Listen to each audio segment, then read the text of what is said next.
Hello, everybody. I have to make some adjustments because we haven't done this for a while, so pardon me if I fiddle with things. I'm working on it and making sure all my stuff works here, just because I had to actually reset up my OBS and my cameras, and it was a whole thing today. I spent like 50 minutes doing this stuff. So as you can see, we have a different campaign going today. I'm not Big Smelly. That's rude. Yeah, so we're in a new map, and we have some characters to introduce. But I will start off with talking to the gang. Hi, friends. A lot of work, isn't it? Hi. Why you're big and smelly? I'm not Big Smelly. Yes, you are. I'm small smelly at best. Yeah, so welcome to the world of Etherhelm. The realm of Etherhelm, I guess I should say. Yes, Krem, the absent character looks pretty sweet. Probably the coolest. Probably the coolest of all of us. I like how everyone looks so badass, and then it's just me and my mustache. That's all you need. It's the mustache of power. Man, I miss looking at that picture on the side of my screen all the time. Hi, baby brulee. Hi, baby brulee. Hi, baby brulee. Feel better. Hope you get better soon. Mm-hmm. Feel better soon. Yeah, so this is a small section of the world of Etherhelm. I'm actually working on the full size map, which is quite big, and this is big as it is. So we have plenty of adventure available here, and then as we move outwards, I'll have more content for you. Like 3 years from now when you're done this area. So feel free to take a quick moment to study the map, although I'm sure most of you have sort of seen large chunks of it. You can just take a little look and see some areas. This is the known area that you are around. You're all familiar with all of this to a degree. You've all seen this on a map. You've all, looked at it. Maybe, one or two of you have ventured outside of the city that you're starting in, which is Luminara at the top left there. We will be starting there and working our way outwards as the campaign unfolds. I'm sailing in right now. So, at the start of the game, I'm going to sort of time skip forward from Boris sailing in, but there's a funeral actually that you are all attending for various reasons. You have all interacted with the deceased in some capacity and are familiar with them. And I will read a bit of a detail on that. So I'm going to move us over to the funeral scene. And I actually have to assign your tokens now that you're all here. I can do that. I just have to remember how to do that.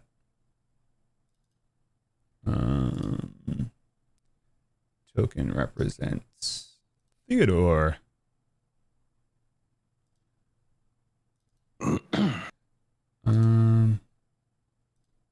Controlled by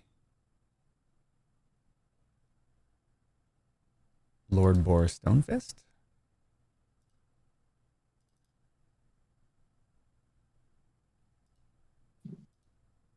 Controlled by Z.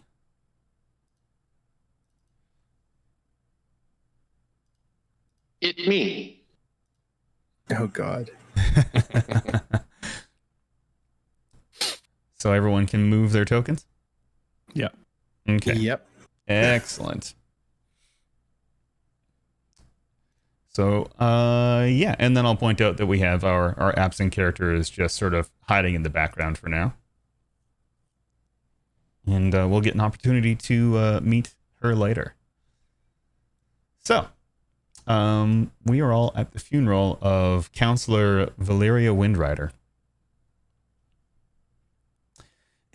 As the sun dips below the horizon, casting a golden hue over the city of Luminara, a somber crowd gathers at the elegant Marble Haven Cemetery. The air is filled with the scent of fresh flowers. The distant sound of mournful music is being played on a violin. 4 individuals, the 4 of you, each carrying their own secrets and motives, stand among the mourners. their faces veiled in a mixture of grief and curiosity. So your reasons for being here are your own. You can make them up. You can, however you would like to do that. But you're here because you want to be here. What was the name of the person who's Counselor Valeria Windrider? Valeria Windrider. Thank you. Yep. Before them, a finely carved marble tombstone stands tall, its surface etched with the name Counselor Valeria Windrider in elegant flowing script. The recently deceased bureaucrat had been a well-respected figure in the city, known for her tireless dedication to keeping the gears of Luminar's complex bureaucracy turning smoothly. As the officiating priestess, this elf right here, a half-elf, with silver hair, offers her condolences and prays for Valeria's soul to find peace. The players observe the crowd, and the mourners consist of a diverse mix of nobles, bureaucrats, common folk, all gathered to pay their respects to the murdered counselor. So obviously there are people here who are not tokenized, and I'll make that clear. But there are some people who are here that are tokens on the map. There is a stout dwarf with thick braided hair, and he's clutching a blood-red rose. His eyes hidden by thick spectacles that you can't really see in this token. I lost my spot reading. Hang on.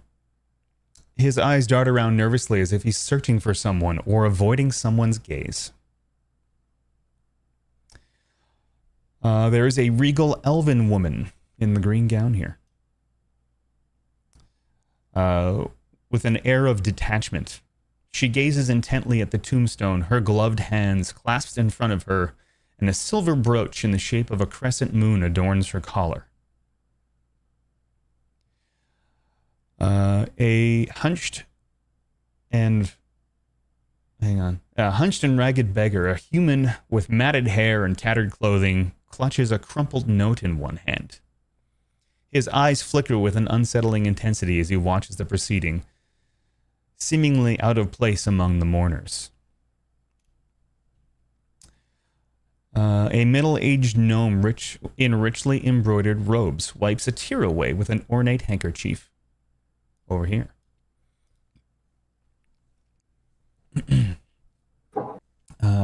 She exchanges quiet words with the finely dressed man who's standing next to her.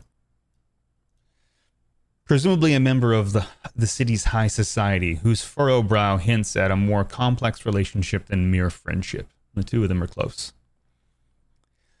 As the priestess concludes her eulogy and a hushed silence blankets the cemetery, all of your actions are drawn to a sudden gust of wind that rustles the leaves of nearby trees. As the mourners begin to disperse, the players can't shake the feeling that the death of Counselor Valeria Windrider has deeper implication. You are all in the know of the fact that Valeria was murdered. And give me a moment to find a token. If I can get it to drag out, it's going to show up super big until I size it. I don't know why it does that. Oh my god, it's a giant. Oh no, someone got tiny-eyed. What? The giant squished the priestess. She's so tiny, oh god. Oh, welcome to the most scuffed D&D stream you'll see today. Making note of that in my... Giant man. She's okay. Everything's fine. She's okay. Our God has saved her. And the chief guardsman speaks up. The homicide of Counselor Windrider is still under investigation, and we're calling on anyone to help with the investigation. Anyone interested in helping solve the investigation, God, I should use a different word, holy fuck, come see me for temporary deputization. Wow, why did I pick that word? There is a hefty reward offered to people or peoples whom solve the mystery. And as with all adventuring types, the offer of gold piques your interest, and you can approach at your leisure. Everyone surround him. Yeah, Boris approaches and in like a nice silk suit. looking all fancy with his mustache twirled. I can't wait. Sir. Val here. He was a good friend of mine. I definitely want to help look into her death. Why is Boris from the south? Don't question it. I need to die for a second. Okay. No, we're good. I'm good. That's Boris's voice. I'm clear. Why is he named Boris? Cowboys Bebop? What? I don't fucking know. Cowboy. Oh God, you're not allowed to be this funny this early in the day. So you all have 4:30 in the morning. You all have an opportunity to have yourself deputized and talk to the chief guardsman and introduce yourselves to each other, because you are currently aware of each other's presence, but you don't know each other.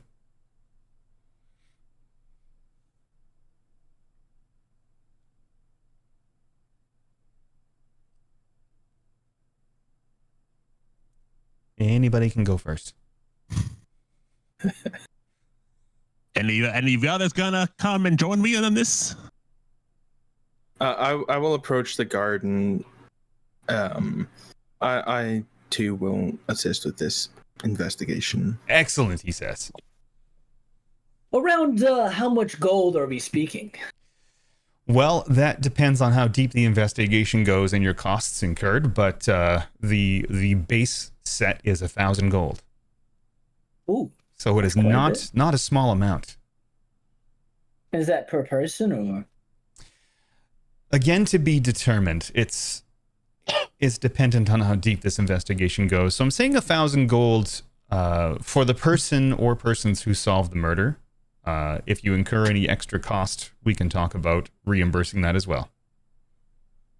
I won't partake.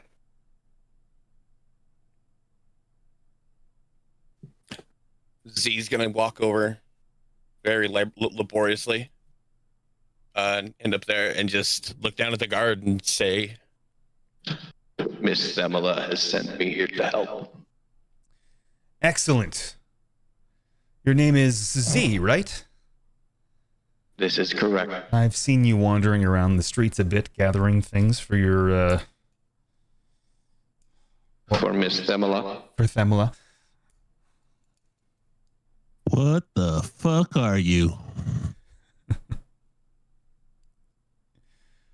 I am Z. What the fuck are you? I am Lord Boris Stonefist. Hello, Lord Boris Stonefist. and he's just gonna turn and walk away back to where he was. Forgot to turn my music back on. There we go. It's like, why is it so quiet in here? Yeah. So you all have signed up to solve this mystery. Yep, that's what I've done.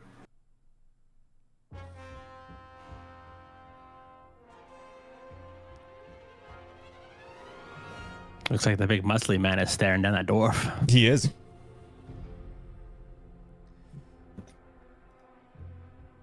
So the chief says, if the four of you would like to work together on this, I'm okay with that. There's most definitely a hefty enough reward to accommodate everyone's needs. Well, 4 heads are better than 1, I suppose. Fuck you. Don't laugh at that. I'm trying Yeah, not that's to. true, little man. The other funeral goers are kind I'm of probably the gathering. smallest character here too. That's funny. Isn't it though? Are you? Like my character's like 5'11", skinny as fuck. My guy's a dwarf. Is he? Yeah, but he ain't skinny. I'm about to say, you still probably outweigh him by 100 pounds. Probably. Yeah. You guys notice that the beggar is wandering very quickly away from the funeral, and he has left the area. Z will have watched him walk out. Suspicious. Z will have very noticeably watched him walk out. Because, you know, the master of subtlety at 6'8", 308 pounds. Yeah. Master of subtlety, Mr. ZB. So the chief guardsman says, so yeah, if you would all like to stick together, that's fine by me. And he hands each one of you a deputy coin, so you can put that into your inventory. It is something that you should keep on you. He says this will allow you passage in and out of the crime scene, into otherwise barred areas and guardhouses along the outer wall for rest and resupply. There is food and drink there, so you shouldn't have a need to wander off and purchase your own if you don't want to. And yeah, whether it be gold, justice, or morbid curiosity that drives you, the need to solve this case weighs heavy in your minds. And the priestess, blah blah, now wanders away from the funeral area to make way for the undertakers to, you know, start filling in the grave and stuff. As the four people who are obviously of a much more noble variety than the beggar are now wandering out together, talking in hushed tones. I would like to ask the chief guard, who had the most knowledge of the crime scene currently? Who inspected the body? So the crime scene has been barred off. There is a guard standing outside, but we simply don't have the resources to dig into this murder at the moment, to the bane of the council, of course. So we are seeking extra help, as we have had some issues in other parts of the city, and we're trying to clean those messes up first, because obviously a dead body is going to stay dead. So we're triaging the entire city at this point in time. It seems peaceful on the outside, but on the inside, it's definitely busy. So no one inspected the body? Well, we've inspected the body, and she was stabbed. She was murdered. Absolutely, without question. She was found dead in her home, and which has been cordoned off, but you will have access to that as long as you show your deputy coin to the guard posted outside. Z's just looking at his coin like, what the fuck am I going to do with this thing? As these four nobles are walking out, I'd like to quickly run from him. Please, wait. If I'm not mistaken, all of you are high nobles, correct? They all kind of look at you, and the one man who seems to be slightly more well-dressed and emblazoned than the rest of them. Dick. He says, yes, we are of high society. What can we do for you? Are you a bard? I can't tell. Well, I know you guys host quite a bit of parties. If you would, and I start handing them all my business card. And on my card, it says, Theodore, treasure mantle, professional juggler. And I quickly pull out 3 long swords and begin to juggle them right in front of them to show them my skills. The one well-dressed man sort of like takes your business card like between 2 fingers so as to touch it the least amount possible.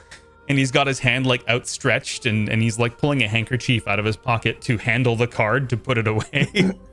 He's like, yes, we'll see about that. I'm not sure now is the right time to have a party or to be juggling, considering we're at a funeral. There is never a bad time for juggling. I could do sad juggling. Watch this. And I juggle very sadly.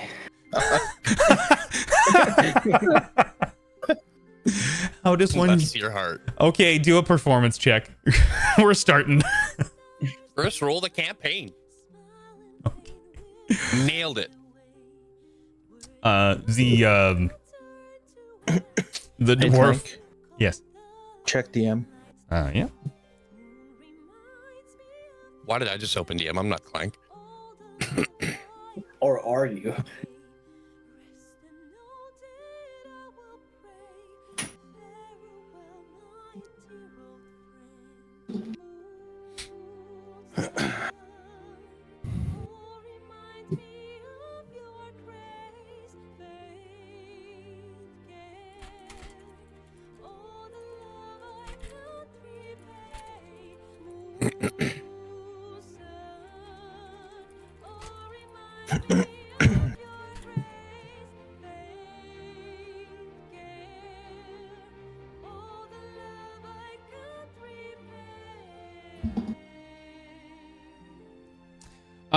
Sorry, I just had to answer that DM. So yeah, you the dwarf here thoroughly enjoys your sword juggling. He hands you 12 gold.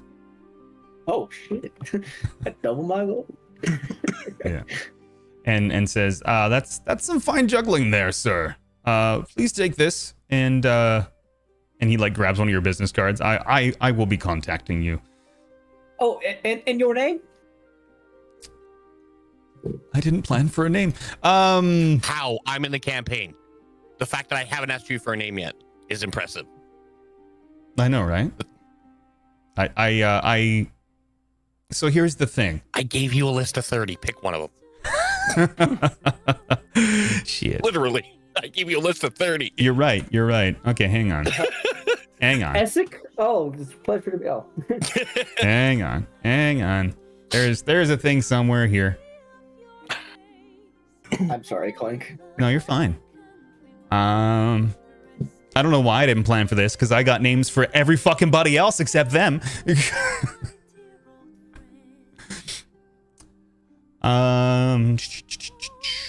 Where? Okay, hang on. Why can't I find the list of names? His name is Baylor Ironhand. You're welcome. Thank you. My name is Baylor Ironhand. Send me that list. Yeah, will do. Well, it's a pleasure to meet you. And as I'm juggling, I like shake his hand. As you're juggling. And yeah, as I'm juggling. Performance check.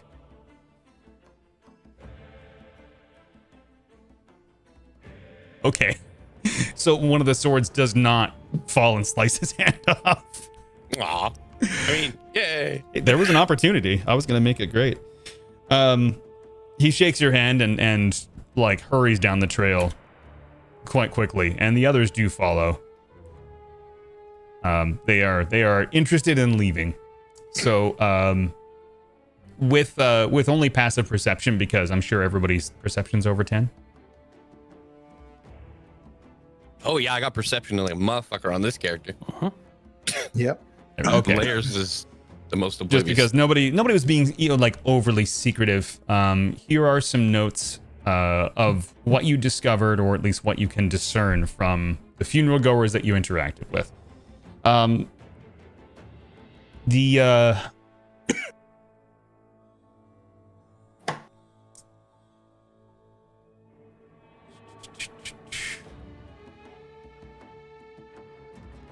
And then everyone can give me a perception check as well. So through conversations with the attendees, you learned that some of Valeria's decisions had made enemies among her fellow bureaucrats, who believed she was compromising their interests for personal gain.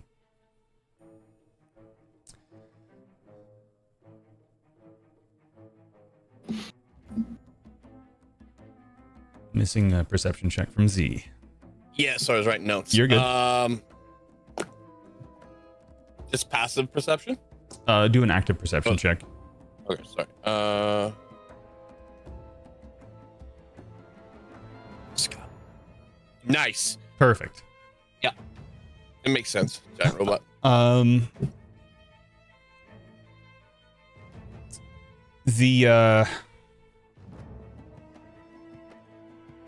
going to do this.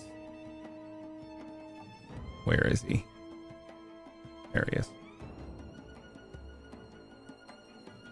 No, he's super big. Oh my god, he's huge.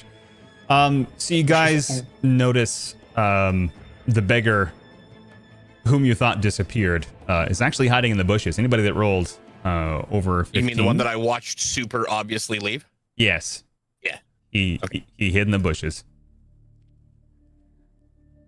Go drag him out of the bushes. What are you doing to me? No! Ah! And what are you hiding for? I was waiting for all of the rich people to leave. I have information for you, I suppose. You're all investigating the murder? Correct. Still juggling. I say, of course we are. Still juggling. So he turns to how do you pronounce your name, Lance? Osiris? Osiris. Oh, okay. That's just an unusual spelling to me. He turns to Osiris, who appears to be, the most dressed like an investigator with his top hat. And he hands him a note. Hang on, I'm losing my tabs here. I wish I had another screen. I need another screen. He hands you a note, and it contains a bunch of cryptic symbols and a single word written in common. He says, I found this note outside of the counselor's home. And as you look at the note, you don't recognize the symbols whatsoever. They seem undiscernible. Sorry? So they're not thieves' cant? They are not thieves' cant. Okay. Yeah, they are. They appear to be written in code and would require a cipher.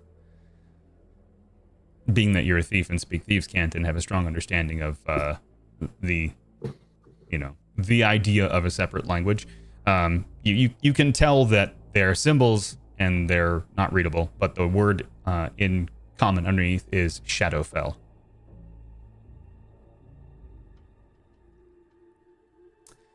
And the beggar says, I have more things that I've noticed about the fancy people. But I'm really hungry. Oh, okay. I pull out 5 gold. I'm like, go buy yourself some food. Oh my God, sir! Thank you so much. Okay, here's Fed this man for the rest of his life. pretty much, yeah. I can rent a house. So he turns to sort of all of you and gestures as he's speaking. He's a hand talker, so he's like waving his arms around, talking about each person, describing them with heights and whatever. And Z is tracking his hands. Yeah, like a cat. Ooh. He says, the lady with the crescent moon brooch. That's a symbol for a secret organization. I don't know the name of it, but they often influence political goings and goings-ons. Zizes.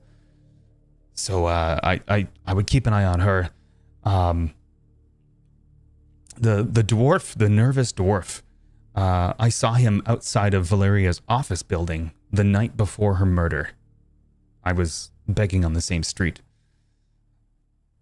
My God, I don't have to beg anymore. You've given me so much gold. But he was pacing nervously back and forth and peering inside. And then that was Baylor Ironhand? Yes.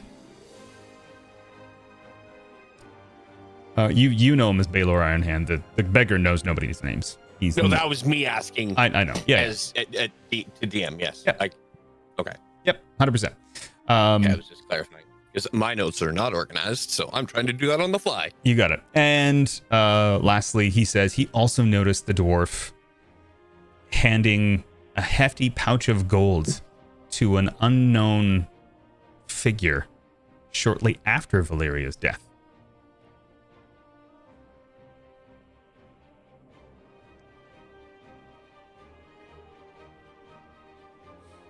That's everything I know. I was hoping to tell somebody who mattered, but the chief won't even talk to me. Why don't we matter? You do matter. That's what I'm saying. Okay. We appreciate all your information. What's your name? I don't have a name. I've never had a name. Oh. People just Well- call me Filthy Beggar. We'll call you hereby Phil. Call you Phil. I have a name. He's yelling as he runs away. I have a name. My name Did is you just give Phil. Dobby a fucking sock? No, you gave Phil some gold and a name. We're naming him Phil, like F-I-L-L, right? Or like F-I-L? Just filthy? No. Yeah. He gets the PH, okay? Come on. All right. I'm just All right. making note that we named him Phil. And his last name is Anthropist.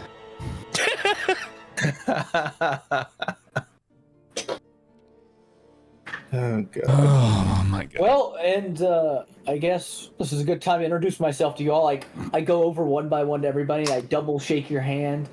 My name's Theodore Treasuremantle. Theodore Treasuremantle. Theodore Treasuremantle. Z just looks down at him as Theodore shakes his hand. Nice Hello. to meet you, Ted. Can I call you Ted? I'm gonna call you Ted. That's Boris. I'm Lord Boris Stonefist. I That's come from Boris. I come all the way from Baldur's Gate, many lands away. Boris. Pleasure to meet you. And dear sir, I suppose I should introduce myself as well. You can call me Osiris. Cyrus. Yes. Very unique name. Well, it's certainly a name. kind of looked like you need some sun there, son. Whoa. I will not accept bullying in our group. What? I'm just making an Yeah. observation. No, that was rude.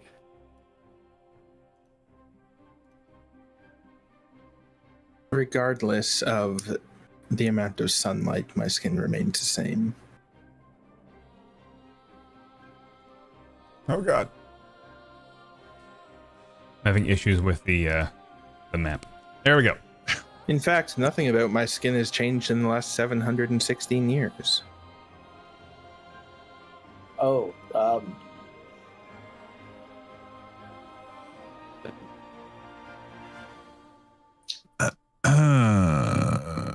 Can I do a little bit of a divine sense?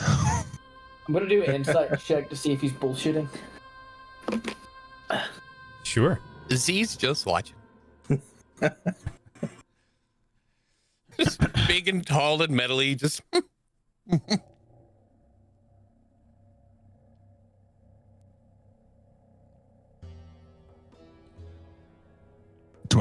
Is divine sense not a roll? Is it just like a No, you just do it. Yeah, you just do it. okay.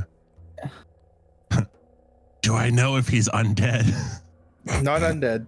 He is not undead, and or a celestial or a fiend? None of the above. nope. And your insight roll gleans no extra information outside of the fact that he appears to be 20 on the outside and says he's, what'd you say, 700 and something?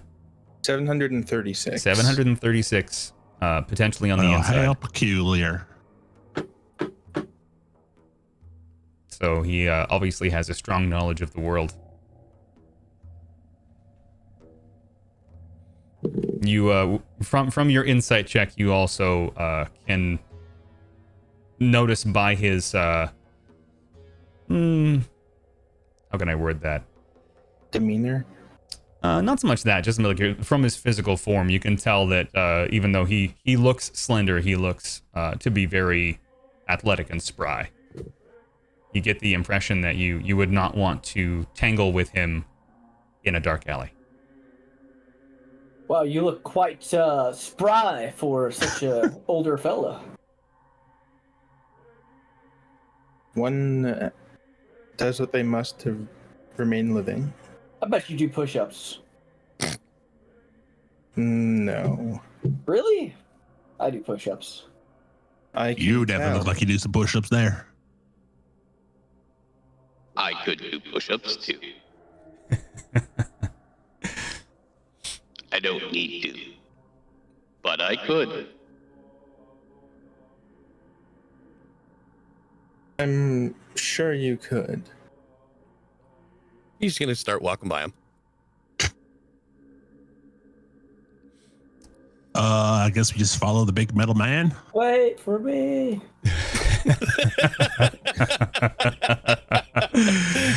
So Just think about a Goliath. Wait up! Chasing after Z, like, come back! So you're all relatively familiar with each other, and you all, did everyone write down the clues? I did. Yeah. Nope. Before we go, Z Z's gonna say, like, nobody wants to look at the body before we leave. Okay. in case anybody wanted to go have a gander before they tuck it away for, good. Mm-hmm. I don't know. That's dead bodies freak me out. Oh, I love it. All right.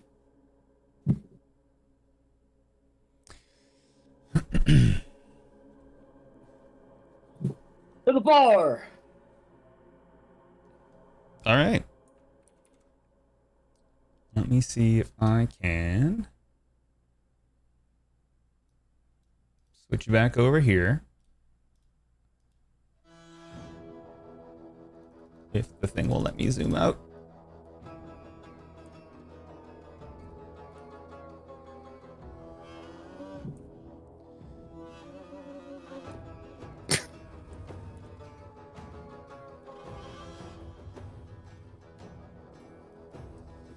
We're giant. You're huge. So, you all are sort of sitting in one of the main taverns. I don't have an inside for that yet. I thought I did, but I apparently did not save that map. So,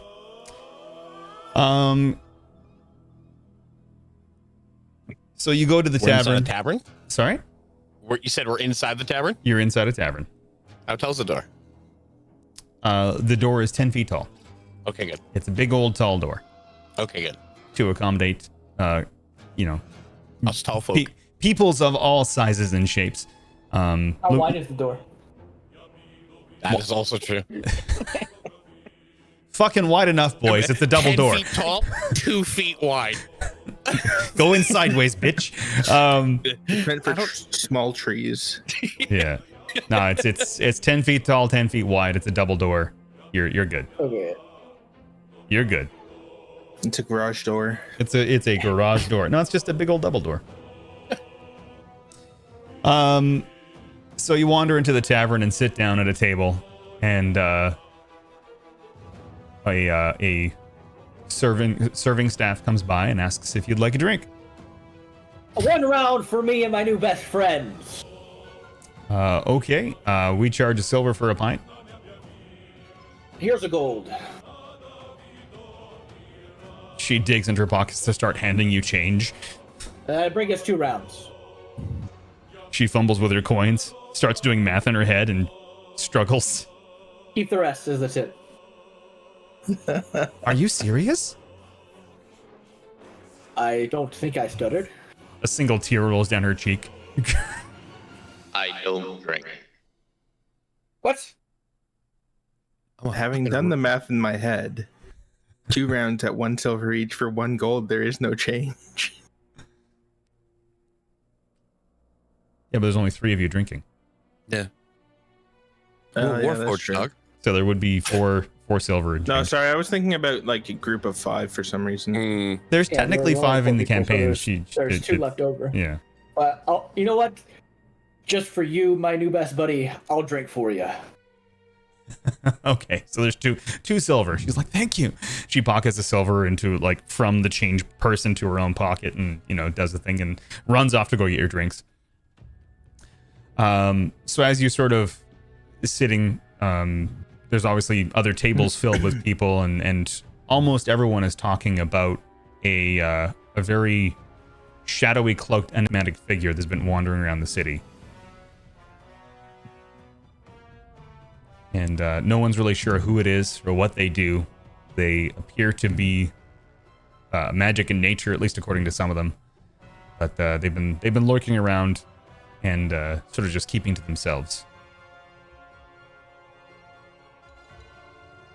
So when they say that it's supposed to be magic in nature, that's just like random people being like, I heard he did some magic.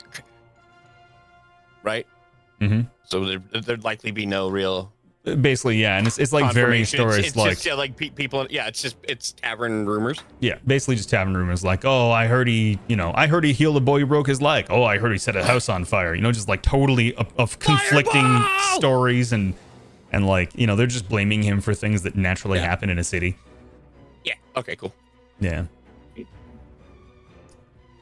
Sounds like this shadowy figure may be worth looking into. If he even exists. Mm-hmm.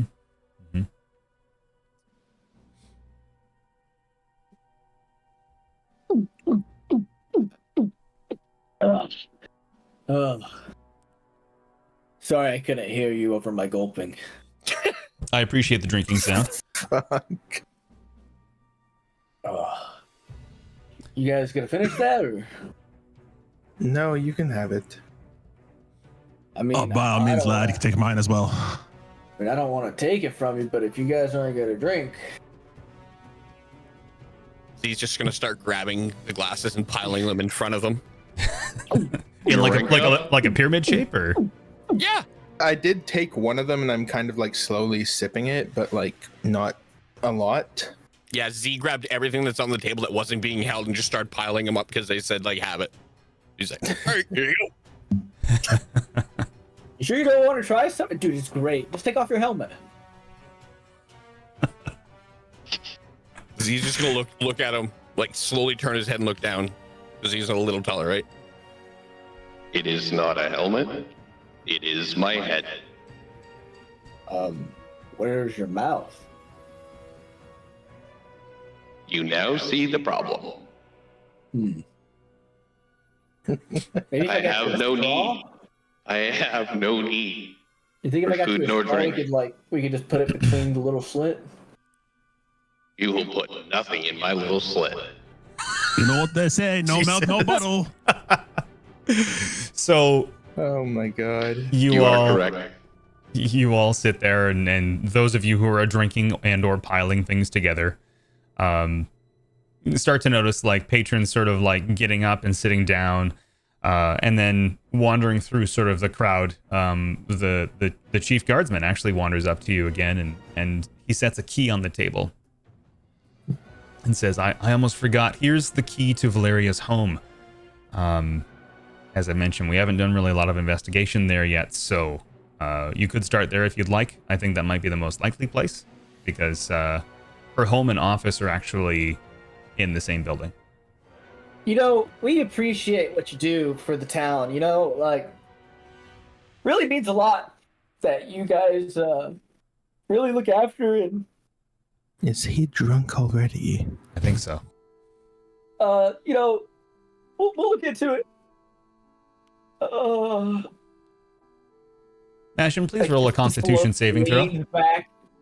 Slowly leans back a little bit and just kind of shuts his eyes. Constitution saving throw, please. Yeah. He's mourning, sir. As he leans back, Z is going to attempt to lightly pat him on like the head or shoulder and just go, It is okay. There. Constitution saving. Okay, perfect. I was going to see if you're going to throw up on the chief guardsman's shoe or not. You held it down. So one of you is drunk, and one of you has a key to Valeria's house. I'll hold the key. Certainly. Why do you get to hold the key? Because I grabbed it first. You know what? That's understandable. Stands to reason. Oh, I'd like to point out Z is still holding his deputy coin in his hand. Just like spinning it around. No, Just holding just holding it in his hand, like in between like his thumb and like like that, just holding it, Mhm. and hasn't let it go. That's perfect. He has no pockets. We need to get you a bag. Yeah. So I mean, he has a backpack, but he doesn't realize it. And he doesn't have pockets. so yeah, there isn't really much more to realize at this time. As you're all drinking and camaraderie and getting used to each other and bonding, it's a bonding experience. A small, like, it's not a child, but it's a small creature. It looks kind of like it looks almost like a gnome and a halfling mixed together. But you're not really entirely sure. But it's like its head is like the same height as the table, so you almost don't even notice it, and it just walks by and shoves a letter onto the table as it walks by and scatters off, like you know, into the back of the tavern and out the back door. Like it was a quick drive by. Here's a letter. See you later. Ah, what the fuck was that? Did Z notice it? You all notice the letters skate across the table into the middle. No. Did Z notice the little person? You all noticed the little person, like the tuft of hair. So Z saw him, and then Z saw him take off. Yeah. Okay, he's just gonna jump up and look around. That's it. Just look around trying to find him, but he's gonna jump up Okay. very quickly. So sorry about the table. Hey, Clay, can you check the real quick? Yep. I'm gonna read this letter.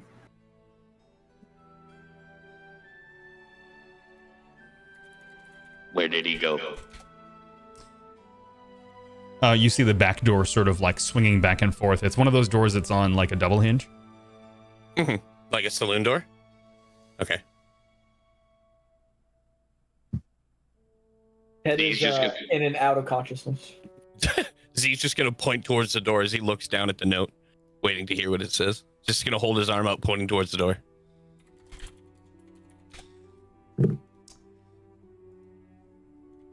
Okay, Mash is going to restart his computer real quick. Okay. So we will wait for him to get back.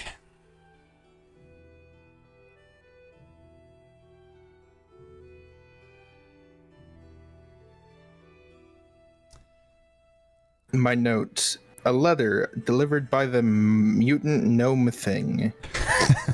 I got a DM from somebody in here earlier. It's like, quick, at the end of that thing, like when Clank was like, everybody got their notes? Somebody DMs me something. Quick, send me your notes. It's like, what? Wonder who that was. I do not know.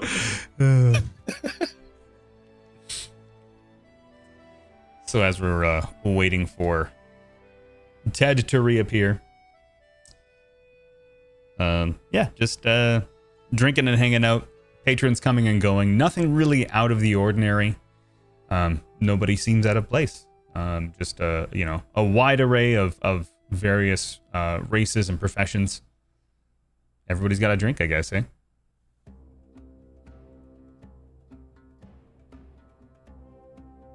All right then. Boris is just sipping at his water. Yeah. I want to wait for Ted to get back before I reveal the contents of the note. Or letter, I should Check your DMs. The one I'm just sending now. say. Okay.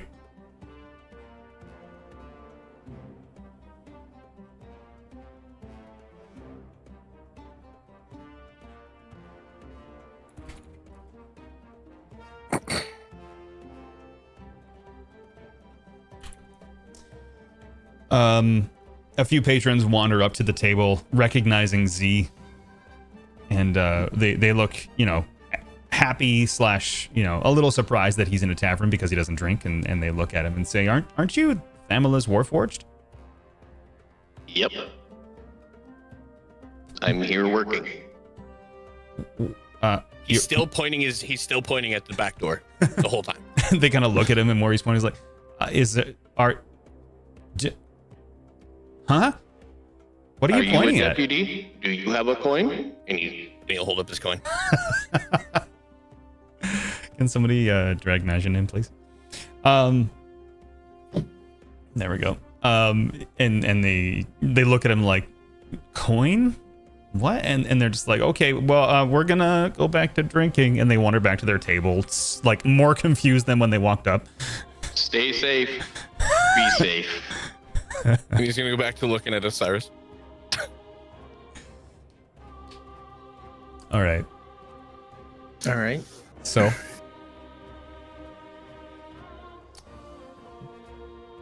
So, the letter. Who has the letter? me. Okay. So you open the letter, and it's written in common. Excuse me, on the top half, and on the bottom half is actually written in thieves' cant. So you get the impression that this letter was in fact meant for you. Wonderful. So it goes on to say, sorry, my notes are tabbed out because I went over to do a thing. It says, sorry,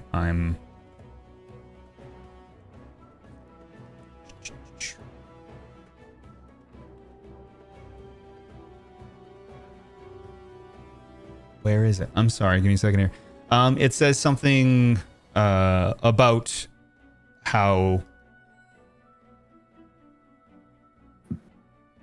Sorry, I'm really losing my place today. It says, watch out for the dim lantern.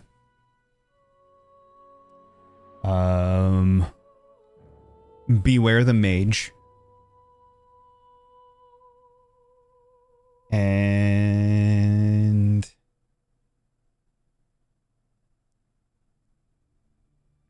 And don't be fooled by Shadow Eye.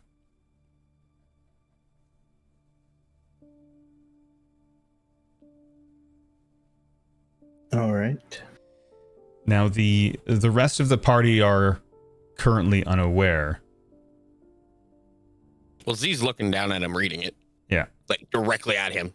But no, the rest of the party is unaware, but I'm actually going to DM this to Lance because that would be something only his character would know. And I'm going to do my best to not metagame any of it.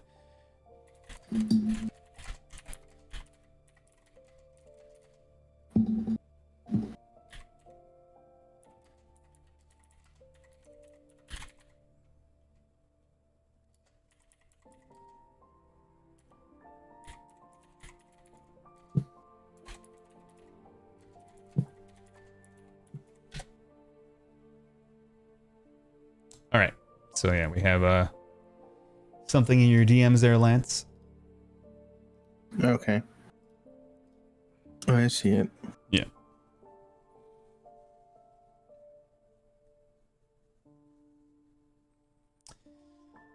And then one last line in there at the very bottom of the common script. It basically says there is a cover up.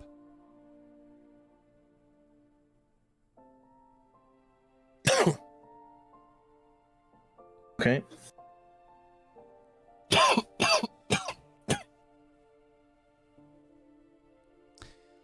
What does it say, Hellboy?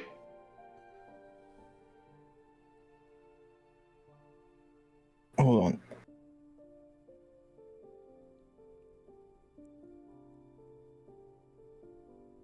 And is that just the common part of it? The exact same thing is written in Thieves' Cant afterwards. All right then. For no reason that you can discern.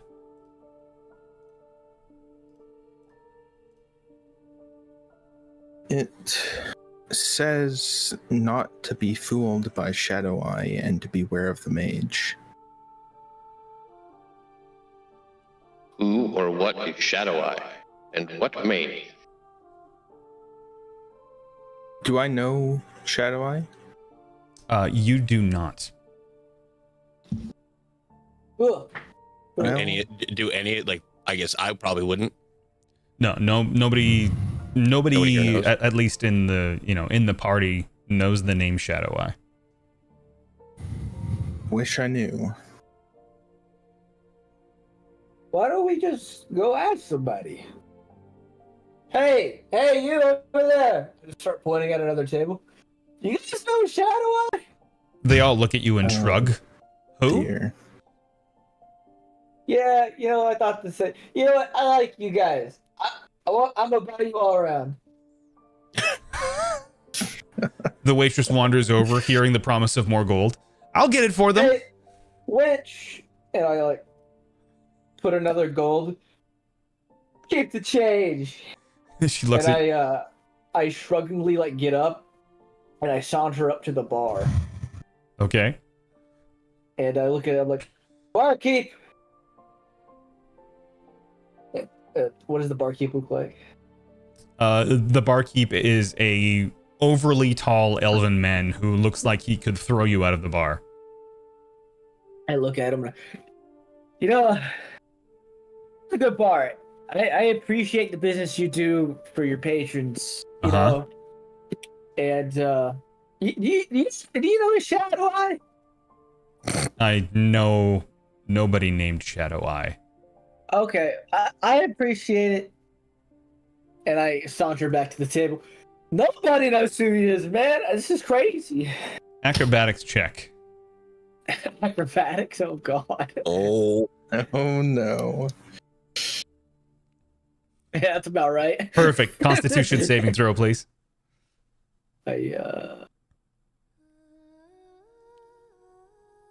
Okay. So Damn. as you're sitting down on your chair, you put too much weight to the back end and just fall backwards on the floor with the chair sort of underneath your legs. And your head bounces off the floor, but you manage to stay conscious. can I try and catch him? Yeah, that would be an athletics check, I suppose. I laugh at myself and I get back up.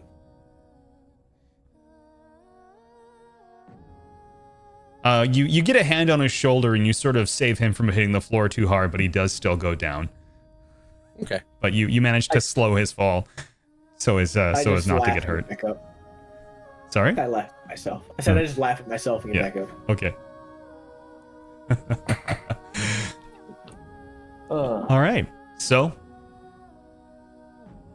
what's the plan, gentlemen? Is there a fire going in the tavern? Yes, there is a sort of central multi-faced fire. Contraption. Yeah, it looks like a chimney that has 4 fireplaces in sort of a square. Yeah. Okay. I'm gonna go over to it and toss the note in there, Okay. and then go back to the group and say, "Well, should we go check out her house?" Yeah, might as well. Z does what the best version of a shrug as he can. Okay. And then 4 giants destroyed the city. Well, 3 giants and 1 regular sized man. If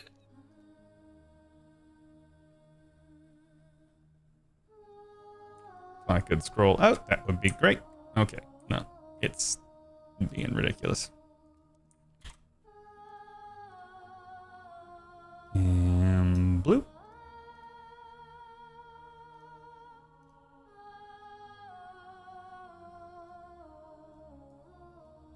All right, so how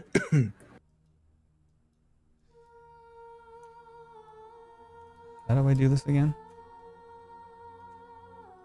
Carefully. There we go. Shift, click, hold. There we go. So you're all at the bottom left of this map here. Map is huge. Mm-hmm. Valeria is a very well-positioned figure.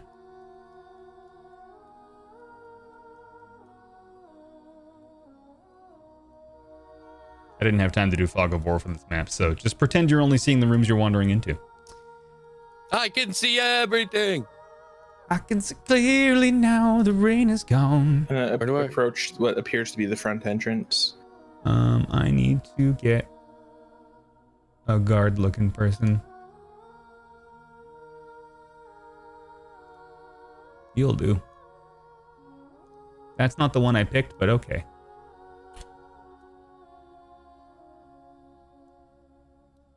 So there's a guard sort of standing. Gonna walk in and approach the guard. Hello. Yes, who are you? We've been deputized by the head guard and asked to investigate the situation. I'll show him the coin. He looks at Z your will coin. shove his coin forward too. Okay. I need to see everyone's coins or you're not going inside. Yeah, I got mine right here. This is my coin. Let me in now. There's no need to be demanding, just being clear about the man, rules. You look like you could use a drink. I'm on duty, but mayhaps later. There's a really good bar down that way. It's great. I'm just like chewing on like beef. Just a hunk of beef in your hand, no plate or bone, just beef. Meat sticks. Fuck sticks. Just trying to sober up. He says, large, unusual meat-eating man, do you have a coin? I got some copper coins. I got a couple gold Your coins. deputy coin. He's clearly having none of your shit. What is that again? The deputy coin? Oh yeah. Okay, there you go. Okay, and like I was like, oh, where did I put that? I like under my shoulder pad. I grab it. Oh yeah, here, this one. Okay. You may all go in. Nothing has been touched. Please don't ruin or steal anything. What We are room in was she charge of found this in? investigation now. He's just gonna walk through. Okay. Walk up to the front door because I guess we can't go in yet because it hasn't been unlocked. I don't know who has that key. I have the key. I'm gonna ask the guard what room she was killed in or found in. She was found in her bedroom under a pool of blood. Excellent, thank you. Mm-hmm. Go unlock the door and enter. Okay. So you enter into a grand foyer. It looks like the kind of place where, meetings could be held. There could be tables brought in and out, chairs, that kind of thing. But it is currently standing empty.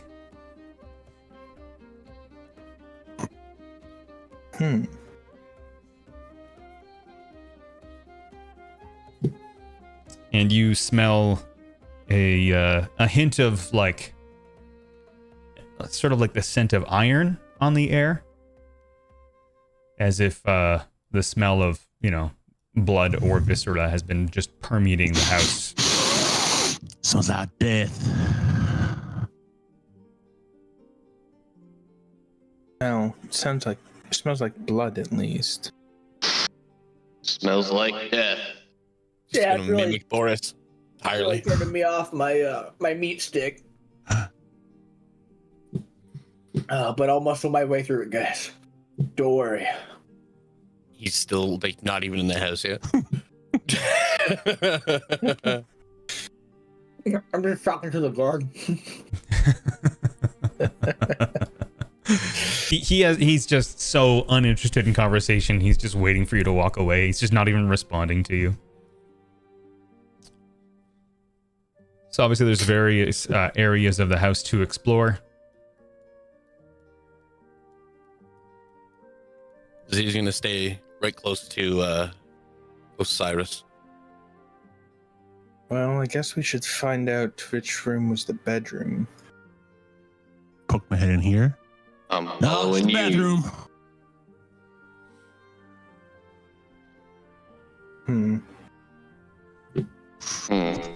So you wander into the hallway. Check this gear. Certainly. So this room is the dining room. It looks to be as though it was set for dinner for 6 people.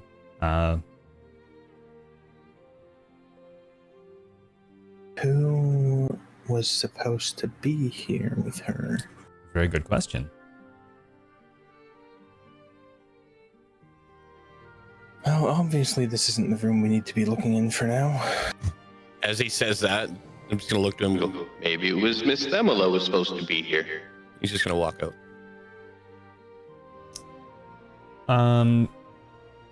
You can roll me an insight check, Z. Me? Oh Yeah. no. Oh. Oh. That's good. Perfect. You remember that both Themela and Carlin were invited to this home for dinner. And you also find it unusual that a funeral was held the day after the counselor was killed. Okay, so I guess as we're walking away, he'll just start muttering. Come to think of it, Miss Themela and the stupid Carlin were invited here too. Like the other day. She was just killed. That's weird. Why would they have the funeral already? Miss Themela would definitely want to know about this. We'll just keep walking away. Boris is up in the bedroom, so we'll go to him next. Oh, yeah, this is where she died. So you wander into the room and you can do a perception check for me.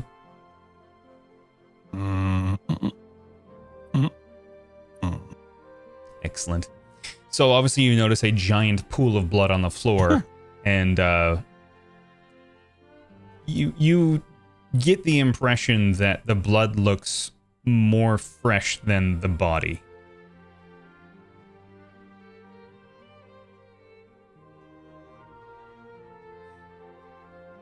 Well, that's peculiar. What did I miss? Sorry. Oh, so Boris wandered into the bedroom and he noticed that that the blood looked more fresh than the body did. Huh.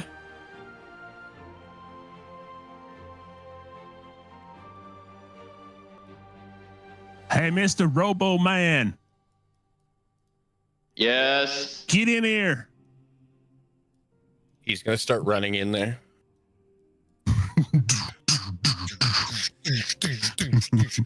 The Follow floor my tiles are way like here. buckling and threatening to break as you're running down the hallway. What is it? What is? Oh, that's a lot of blood.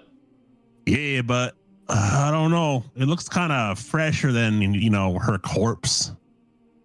Can you, like, I don't know, analyze it or whatnot? Can you do that? No. Okay. But No, yeah, so the I don't- blood the blood looks significantly more fresh than the body. It's starting to dry in the center. Is Sort of no, the body's gone. the body's right? gone, yeah. Mm. But it's the drying portion of the blood appears to be kind of in the shape of where Valeria was laying. But the remainder of the blood is actually still like reasonably viscous. So it like if you were to touch it, for example, it would stick to your finger instead of staying on the floor because it's not quite dry yet, which is unusual for blood that's supposed to be as old as it is. Lots of things about this don't make any sense. Miss Themela and stupid Carlin were supposed to be here. Stupid Carlin. Who? Miss Themela, stupid Carlin. Don't I don't you know listen? who that is. No, not really. Well, Miss Themela is, well, she made me, I think. I am not certain, but I'm pretty sure. And stupid Carlin is her brother. That's just what she calls him a lot. Stupid Carlin out there, stupid Carlin, stupid Rook. I just call him stupid Carlin. Uh-huh. Anyway. So She may know they were supposed to be here a few nights ago, and then I was told to go to the funeral for the lady who is from here. I don't know. anybody who would like to look around can do an investigation check for me as well. And then we'll go over to Ted, who's in the greenhouse in a moment.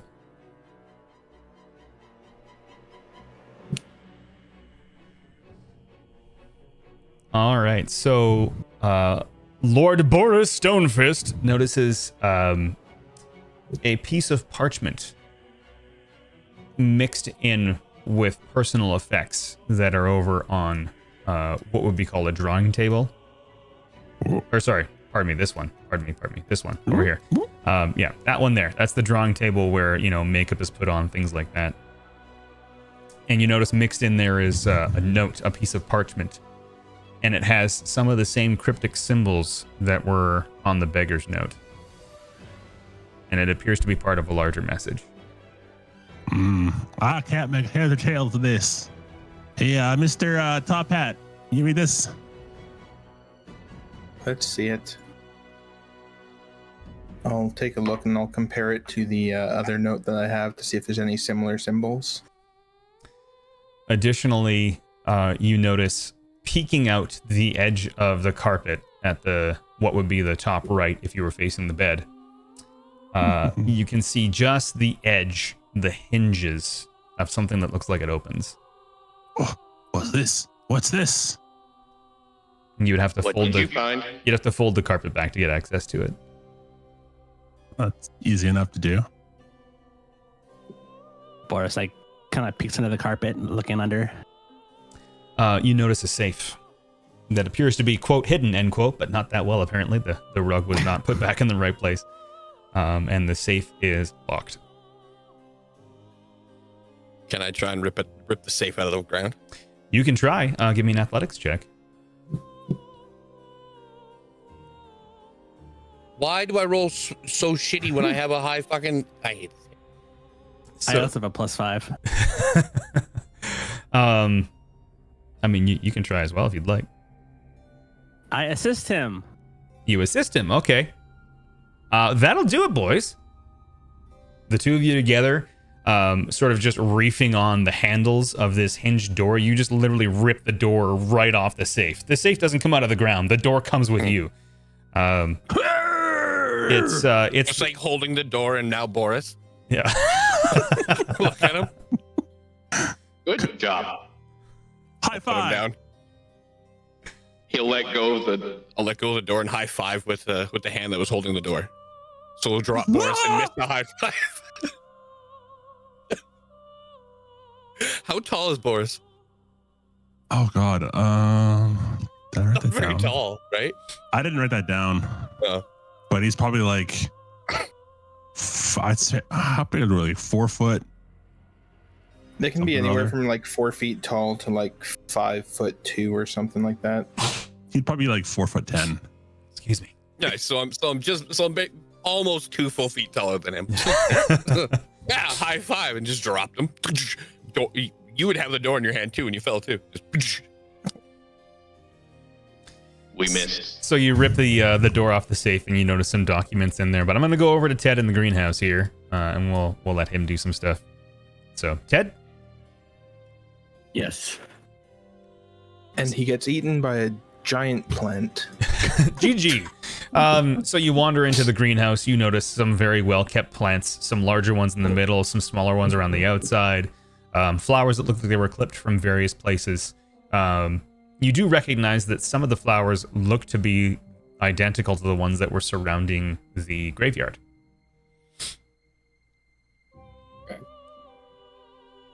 I start watering the flowers. Okay. Give me a watering check. I'm just kidding. Yeah, you can water the flowers if you'd like. As I water, I investigate thoroughly. Give me an investigation check.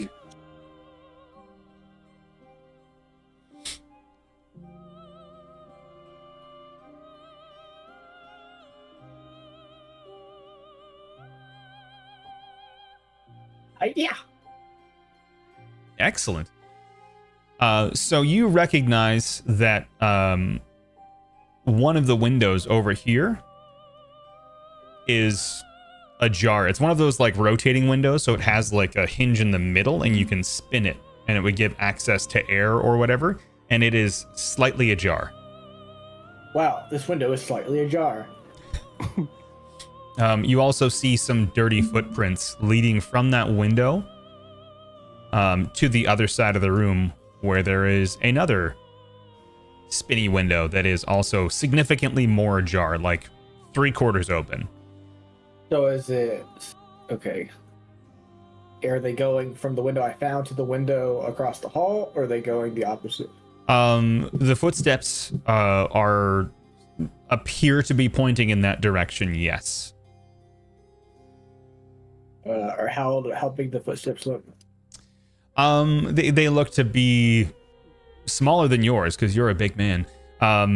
You would determine that they are from somebody who's, that directionality. The footsteps are, from somebody who appears to be like an average size human, I suppose. Gotcha. That's Okay. the best you can discern without, more working knowledge of footprints. All right, I'm going to finish watering the plants, and then I will investigate further. Sounds good. Back to the murder room. Inside the safe, you find...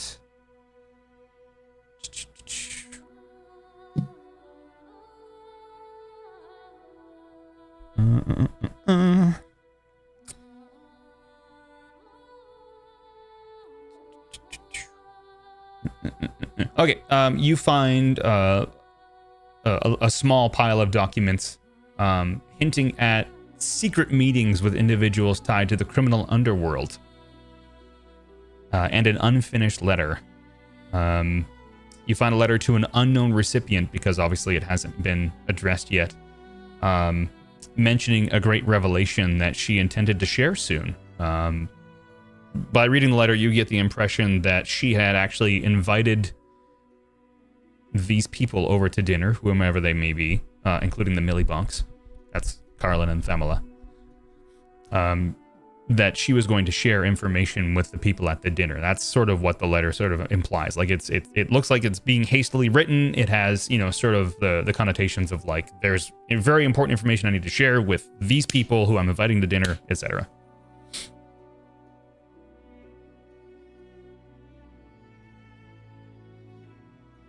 Case gets thicker.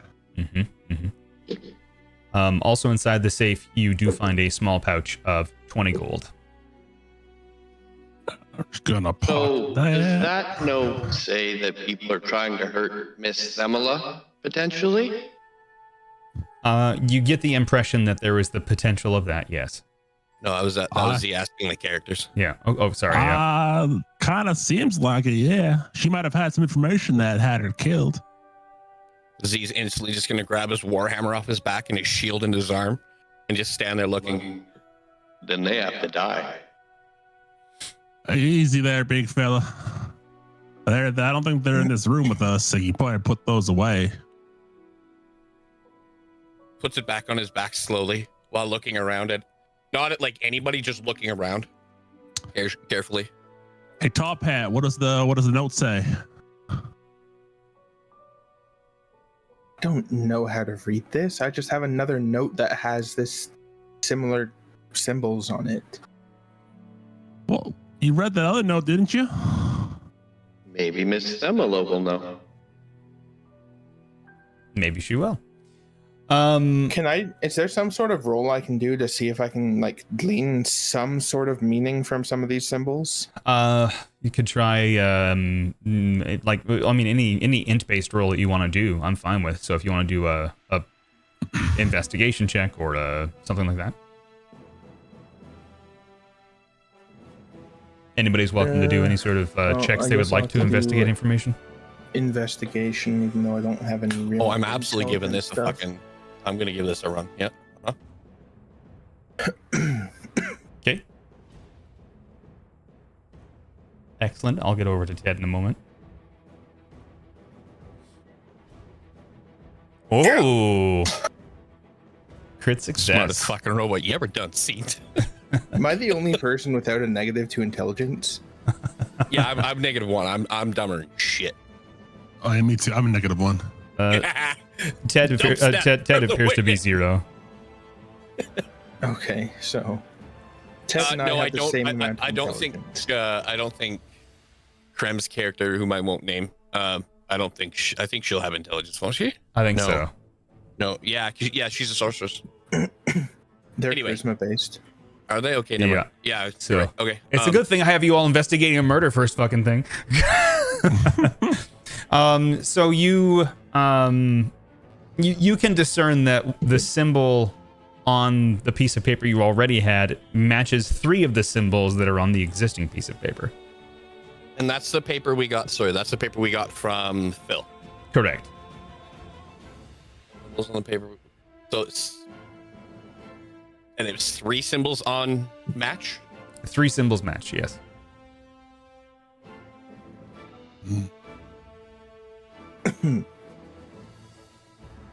Interesting. Back over to Ted really quickly.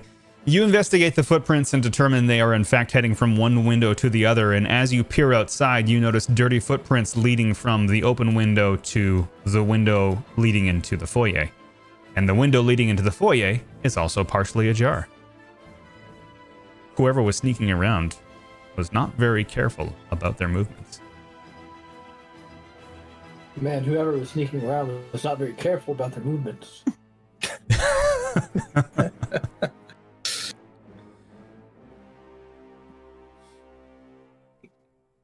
So, obviously there's other areas of the house to explore as well. But the bedroom appears to be fresh out. Although, Z, with your investigation, you do actually get... You notice a light scorch mark on the bottom left corner of the carpet. On the bottom left. Yeah. All right. So I guess he'll just be looking around, taking one last peek before we're about to leave, and just Yeah. What's So on the carpet there? So the scorch marks, you kind of get the impression that it looks like sort of a part of a circle. So somebody was standing sort of off center to the carpet, and there's a circular sort of like a part of a circle scorch mark on the carpet, and you notice that where they were, or from the center of where that circle would be, the rest of the wood looks like a little bit darker. okay. He's just gonna hold up grab the whole rug and hold it up and go, Look, there's burn marks. And right there is darker. As he's you gonna be holding the burn mark. He won't be able to see it. He's got it in his hand. yeah, as you pull the entire carpet up, blood just starts seeping towards the bottom end of it and leaking on the floor. It's there's a lot more blood under the carpet than you guys anticipated, and it is still very, very wet and drippy. Oh my. Well, that's kind of gross. That's more blood than normal people bodies. Yeah, even though Strange. Counselor Valera Windrider was a taller than average half elf, you all have a very distinct impression that this is more blood than is usually in a slightly taller half elf. There's almost twice as much blood here. I'm starting to think that more than one person died in here. Miss Semela, we have to go. Or Or is this even humanoid blood? Could have been Well- from a cow or something. They could have. how the hell are we supposed to test that out? You want to lick it? Z's gonna walk right over to Boris, look down at him. Can you analyze it? Okay. No, I cannot. We're I ain't no wizard. we're at the hour and a half mark. I'm gonna do a really quick break and go to the washroom. And order food. And what? I'm gonna order food. Okay, so do you figure 5 minutes is long enough for everyone to take a quick break? Yeah. All right, we'll see you back here in about 5 minutes, starting now.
Lord Boris? Taste what now? The blood. You said you could taste it and maybe find out if it's human. What? No. You said that. I was making a joke. Z's gonna slowly start to reach for him to grab him. You lay one hand on me and I will smite you. He's gonna grab him by the shoulders and pick him up. Hey! Put down! Time to analyze the blood. Don't you fucking dare! I'm gonna try and like turn him and like put his face down towards, like start to slowly put his head towards the blood. I'm gonna resist this. Yeah. It was really not the time to be messing around. He'll stop like part way. Fine. He'll put Boris back down on his feet. Like how he sounded chastised. Take one step away. Back over. Where's Ted? There's Ted. Ted, detect magic. 30 feet. Okay. 5, 10, 15, 20, 25, 30. From where you're standing, you do not sense any extra magic. What about now?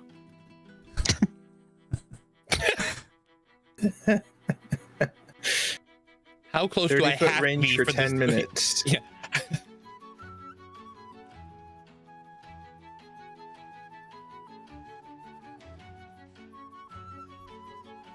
You still sense no magic.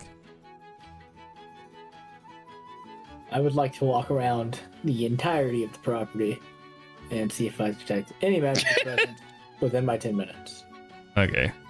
So for clarity, for some reason beyond my understanding, this is the older version of the map, and the office did not get put in place. So we're gonna make this room over here the office. It is not a bedroom; it is an office.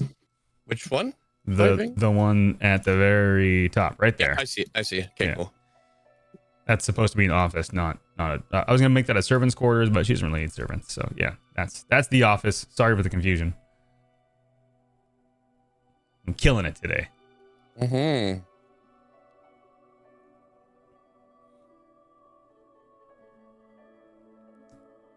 And in here, Ted, you detect a hint of leftover magic. What kind of magic? Abjuration, I guess. Yeah. It is. It appears to be some sort of like, as if there were some sort of like magical, like not really the creation of an object, but like, you know. So is it gone and lingering, or does it feel still active? It's definitely gone. It's lingering, like leftover, as if somebody had like summoned something. That would be conjuration then. Conjuration. Thank you, not abjuration. Pardon me. Oh, okay, gotcha. Conjuration magic. Thank you, Lance. It seems as somebody summoned something here. I take out my pipe and I put on my hat and I slowly walk towards the group. Okay.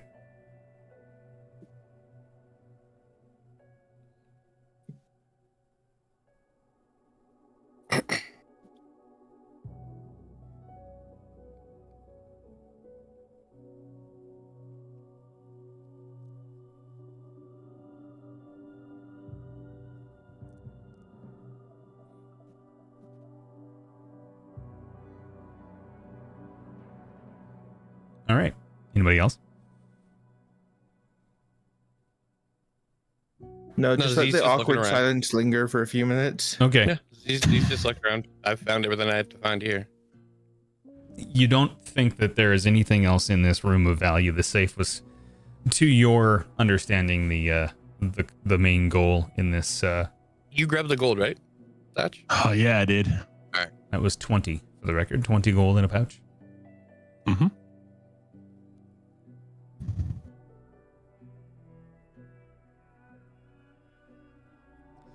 So you hear doors creaking open and footsteps in the hallway. And you realize that Z is still holding a bloody carpet that's dripping, and there's a safe that's ripped open in the middle of the floor. We're fine. We're investigating. I'll step out into the hallway. You notice that the guard who was at place at the Follow front is wandering up. Yes, can I help you? Have you discovered anything? We found some documents, but we need to review them a bit. We have not learned too much, although we do have some suspicions now. Z's gonna walk out still holding the bloody carpet. The guard We just also look. found the blood seems a little bit newer than the body was. It's kind of weird. Do you have all your blood inside of you still, sir? I currently have all my blood. Yes, you. Okay. Themela's Thank you. creation. That is all. You may go now. He looks confused and just takes his dismissal. He just wanders back out of the house like, I'm not even gonna fucking entertain whatever the fuck that was. And you just hear him like muttering to himself as he wanders out the door. Fucking crazy robot piece of shit. Fucking. The thing is, he would know who I am. He does. Yeah, like, fucking. All right. There's still a little bit more house to discover. Do we Again, need this still? Did you see the burn on it? I burn. don't There's a think burn. we need it anymore. Okay. He's gonna throw it back in the room give blindly. I have me, no idea where it lands. Just whip, okay, done. give me an athletics check to see how far you throw it. Oh, I hope I. Yep. So you yeet it and it like slams against the back wall and then just like flops down onto the bed and blood like splatters out all over like the bed and the bed frame. It's just like, Blanket. and it's just like sort of hanging over one of the, because it's a canopy bed, so it's like hanging over like the top of one of the canopies and blood's just like dripping onto the bed. And it's like you've made this massive mess. There's just like blood splatter all the way from where you're standing to the where the bed is. Oh, I improve the feng shui. I don't think that was a flying carpet. It was for a few seconds. If you guys follow me, I found some things. Alright. Some things. I'm gonna pull out his sword or his shield and warhammer again. I'm gonna dip back into the bedroom for a moment. Okay. Before following them. I'd like to point out So if you look, I'd like to point out this that window- man right there also just saw Z now walking around with his weapons out. He doesn't even question it. It's not uncommon for Z to pull his weapons out in the face of imminent potential threat, regardless of how real Listen, it is. Z just likes to hold his weapons. Exactly. The guard's just like, fucking robot. Jesus Christ. it seems this window was slightly ajar, and there's footprints going this way to this window that's slightly ajar. As the bard points out, there's footprints, dirty footprints on the ground that look to be of average human size to your destination, and the open windows, and you notice that the window adjacent is also open, and there's just footprints leading from one side to the other, as if somebody went through the greenhouse for absolutely no reason because it's not connected to the house. So whoever Well, this makes no sense. whoever So did this, whoever did the killing was lost, stupid, or drunk. Or an amateur. Wait, was it me? Oh shit. Are you You gonna hurt killed Miss her? Themela? I don't like hurting people. And I don't think it was you. Okay. Okay. Well, you said three things that I usually am most of the time. So Yeah. Lost, drunk, or stupid. where are we again? What? At Valeria's house. Oh yeah. Don't forget, he was drunk when we found out. What he's saying does check out. I've So if you guys follow analyzed me that. this way. Yeah. I just go through the windows. Yeah, Z's just gonna go through the windows as well. I don't think you Uh-huh. are.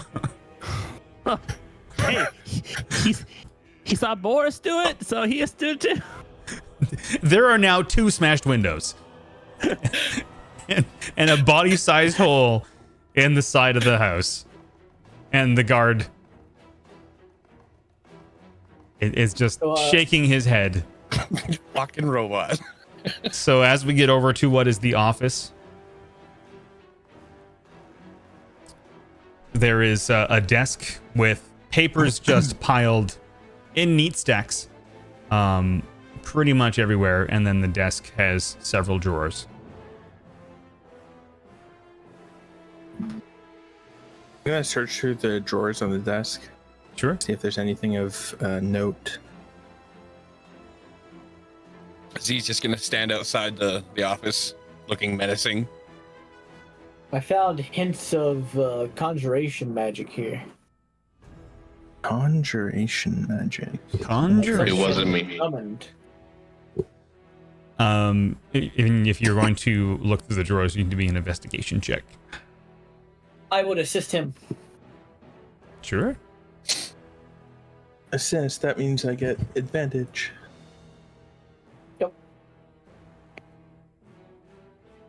That'll do.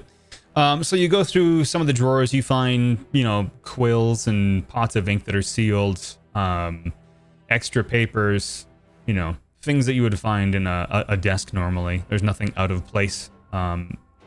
But then you notice one of the drawers, which looks a little bit deeper than originally appeared, has a false bottom.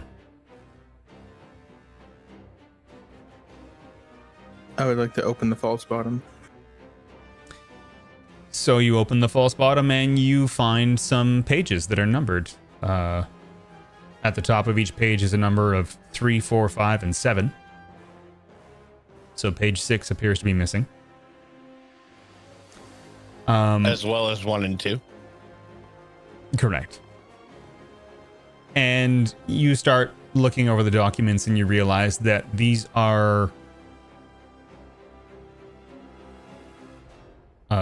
notes that are very hastily written. They appear to be information about various other members of the council, some of which imply, theft, embezzlement, infidelity, things that could be used as blackmail against other council members. And on one of the notes, you find sort of a...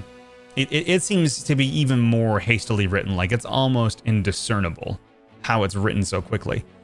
And it has just like individual like words or line items, reading dim lantern, ebon script, sewer, and eclipse.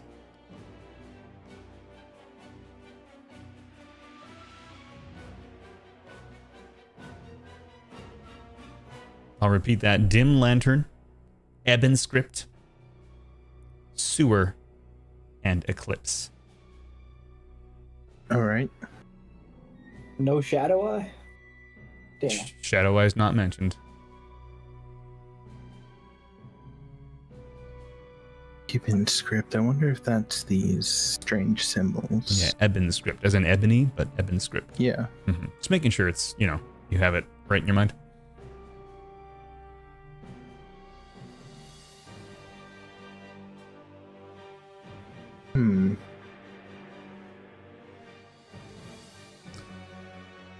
So with this, you get the distinct impression that this is what you had come here to discover. And as you delve deeper into the murder, you become increasingly concerned about the cryptic symbols, as you already have been. And you get the distinct impression, or at least Osiris does, get the distinct impression that deciphering the symbols is the key to unraveling the mystery.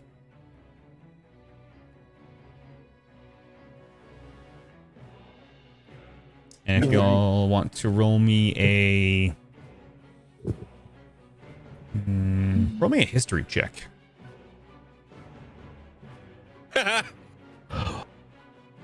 Smartest fucking robot going. Oh no. I don't know history. You don't know. You nothing. I am history, but I don't know history. But the two dumb guys, we got this. Hey now. You're a rock. Or, And there we go. Okay, so Z and Boris, I'm gonna start with Z. Because you live here, you have a strong understanding of the layout of the city, and you remember that the sewer, which is mentioned in this one note, is like a large sort of underground aqueduct or cistern, if you will. It's a large area that is, covering the entire underground of the city, and it has, areas where people can walk. Obviously, nobody goes down there because why would they go down there?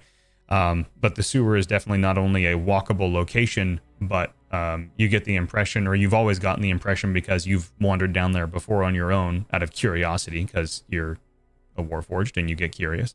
don't sleep. Exactly. So, while the millibunks are millibunked out, you wander down into the sewer sometimes and look for rats to kill or whatever. And you get the impression that the sewer has something, if not a lot, to do with this.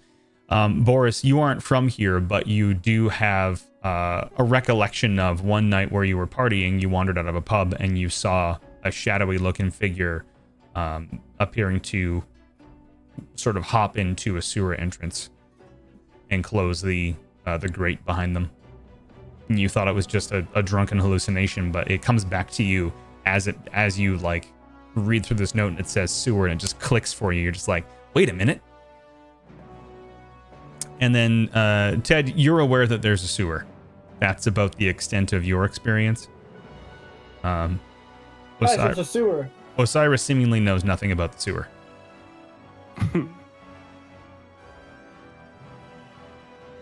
I know lots about the sewer. I go down there, not to kill rats. I whittle down there. I like making toys. Like you, I would cover stools. Hey, that's fine. Man, I really don't want to go down to the sewers. Are you scared? Nah, it just smells down there. No, I it got doesn't. You. I got you, dude. I never smell anything when I'm down there. I use Oh, prestidigitation to just make it smell nice. Do you ever smell anything? I don't know what it means to smell.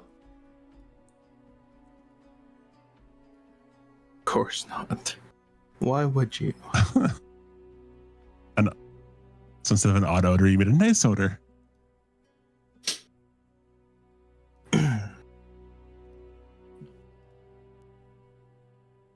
Oh man, I smell cookies now. There's cookies down there. Quick, go, Boris. Giants first. What do you mean? You're the biggest guy here.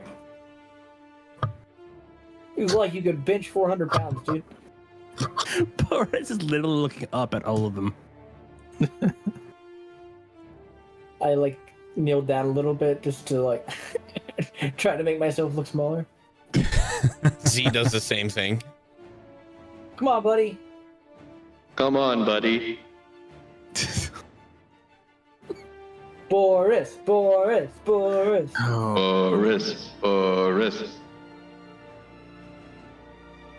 Boris gives a glance at the top hat, just like, I ain't going first.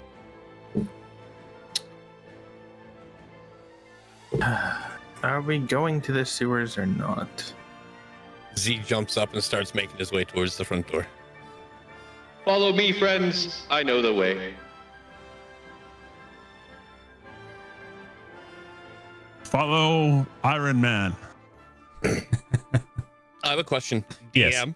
Mhm. Would I, having been, wandering around the city and stuff, would I be able to like guesstimate potentially or know or recognize where Phil might have gone? Like having seen his usual like hangouts during my wanders, would I know where he is? Because I want to find him at some point. You would normally know where Phil is, because he does beg on the same street on which you currently, I'm going to use the word reside for lack of a better one. Mm-hmm. So if he were there, you'd be able to find him. Okay. At some point, I want to. During our travels throughout here, if I see him, I want to find him because I want to talk to this guard before we go. Sure. Okay. And he's just gonna walk up to him and tap him on the shoulder aggressively. Yeah. Well. Hello. Yes. What can I do for you? And he like turns around like scared as if he's done something wrong, because he probably I has. will be sending someone here with my personal deputy going.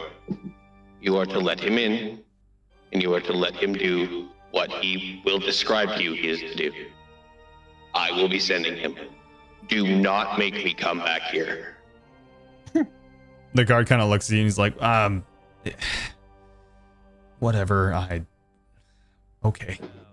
Thank you. Goodbye. Do you know Just what walk away. Shadow Eye? Do you know what Shadow? I know of no one named Shadow Eye. All right, man. And he looks at you. You can do a perception check if you'd like.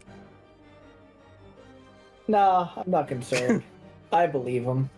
I'm gonna do an insight check He's on gonna him. turn around. What's your name? You don't need to know my name. Okay, I was going to tell Miss Millibump you did a good job, but I guess I won't. Goodbye. Gonna wander away. So Cyrus does an insight check on the guard as he says, I don't know anybody named Shadow Eye, and you get the impression he's lying.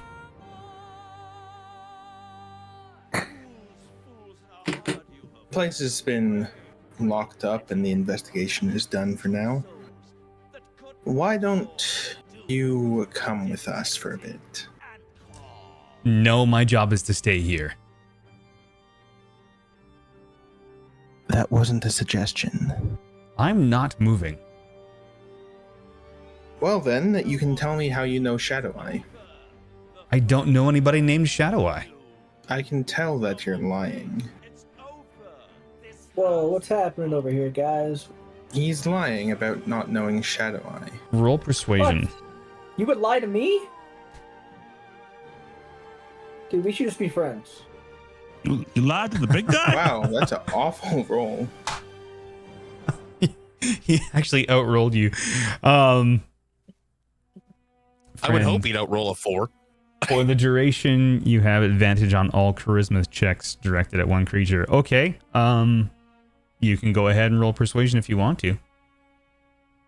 Yeah, I'm be like, wait, I thought we were friends, man. You wouldn't lie to me, right? Like you would have told me if there's this person. Mm-hmm. Come on. So he's got a please. save of 13 or higher. 22. 22 in persuasion. Okay. Yeah, that'll do it. He looks at Ted. He's like, I'm sorry I lied to you. I do know who Shadow Eye is. And who might that be? She's a tiefling and a thief, and thief? she pays me to let her break into houses and steal things. And was she already here? She was here, yes. She wasn't entirely sure where to go, so she went in through Is she the the one that greenhouse, went to- and Oh, yeah. I tried to cover up her tracks because she left windows open, one of which you just smashed off the wall, robot. Hey, we're not here to talk about the robot's crimes. No, but we're here to get your name now. You know what? Mistakes happen. Don't do it again, man. If you need money that bad, just get an extra job. I give him 2 gold. Keep up the good work, and I leave. He looks at the 2 gold and he's just like, whatever, and he pockets it. He's like, but I'm not leaving. I'm staying here. You answered my question, so we don't Oh, no, need you no, no. anymore. You stay here. You gotta do your job. I start walking. He Didn't we have wanders some kind of around you note and about- like he closes the door. Oh, I locked the door on the way out. Oh, did you? Okay, so yeah, he stands in front of the door. He just kind of like leans against it, like I'm, you know, as if to say again, like unspoken, like I'm not going fucking anywhere. That's not the incident you have to worry about. It. The holes in the wall that somehow got there. He'll turn and walk away. Okay. All right, I'll leave with them. Crazy what we can do with the power of friendship, guys. Mm-hmm. I just wanted his name.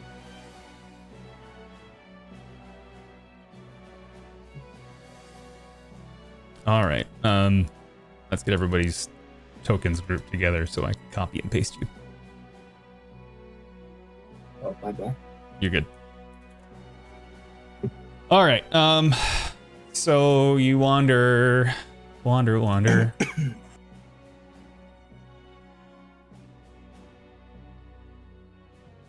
No, you already have tokens over here. That's convenient. Please attach. There we go. So you wander back into the streets. And Question for you. yes. Did I or would I know at all who the green the regal elven lady wearing green was? Like would I have recognized her at that funeral? She was actually unfamiliar to you. Okay. Thank you. Yeah.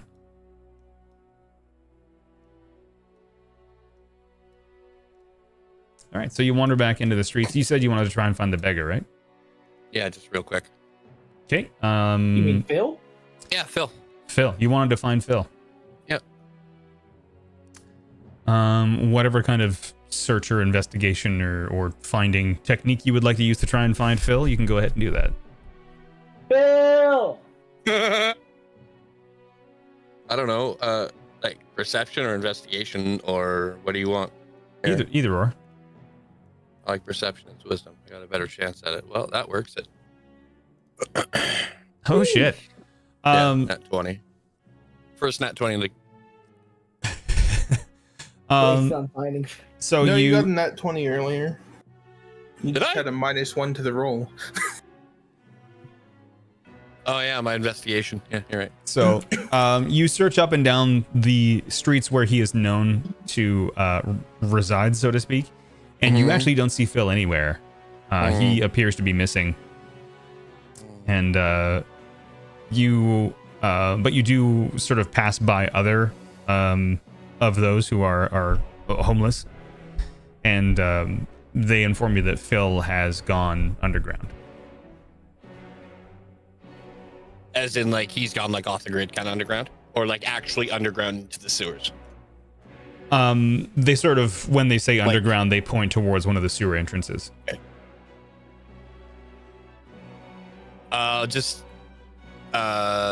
Zeal just ask if, like, if anything seemed weird about him in a bad way.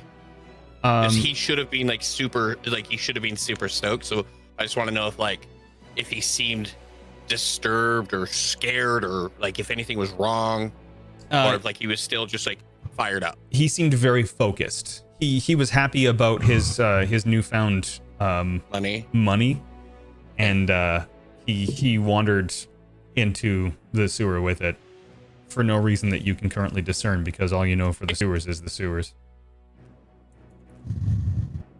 Thanks. Mm-hmm. The guy who gave us the information, I'll give him a gold. He smiles up at you and runs off to go buy some food. He's gone into the sewers.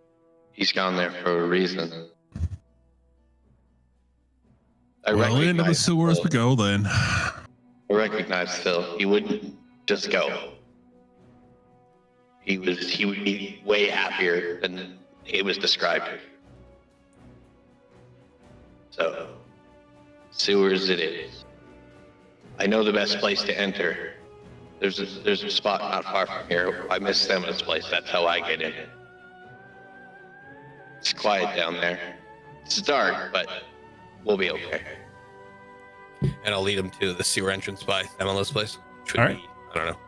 Because Semila's place is down here, right? Sorry, one moment. I think is where it was.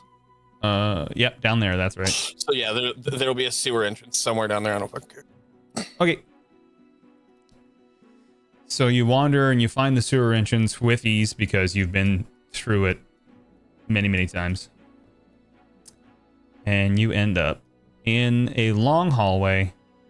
If this would move. Come on, roll 20.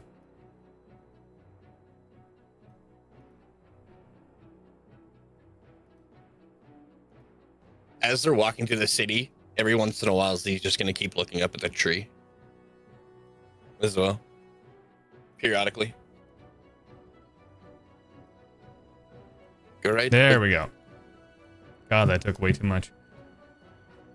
All right. You are all right here.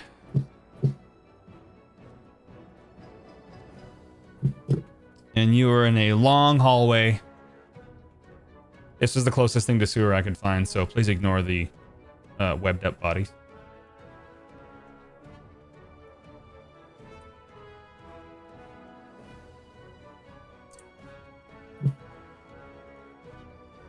So yeah, you're in a long hallway with a doorway at the very end, at the top All I left. see is a black screen. Gotta like scroll over. Way over to the right. I'm like trying to zoom out still. Oh, okay, there it is. There you I go. see. Sorry, I thought I did that, but it didn't quite work.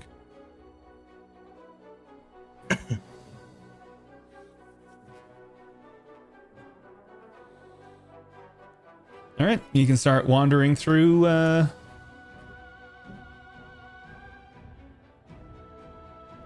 Okay, Z will push ahead, kind of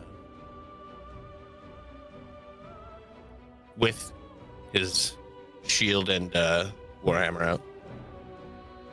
Shouldn't be a surprise. Is there something down here that's going to attack us? Probably. Oh, you never know. We're I giant don't rats. I don't do There that shouldn't conflict. be anything down here. I've never been attacked by anything down here.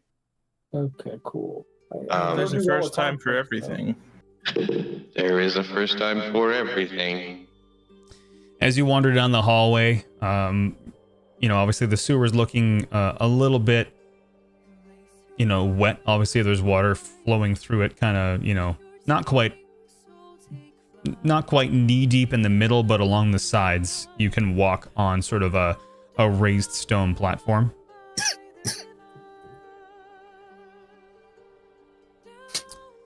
And you can sort of hear sort of the echoes of your own voices. And anybody that wants to roll me a perception check, you can go right ahead. I will assist someone. In perceiving? Yeah, I'm gonna get on their back and open their eyes wider.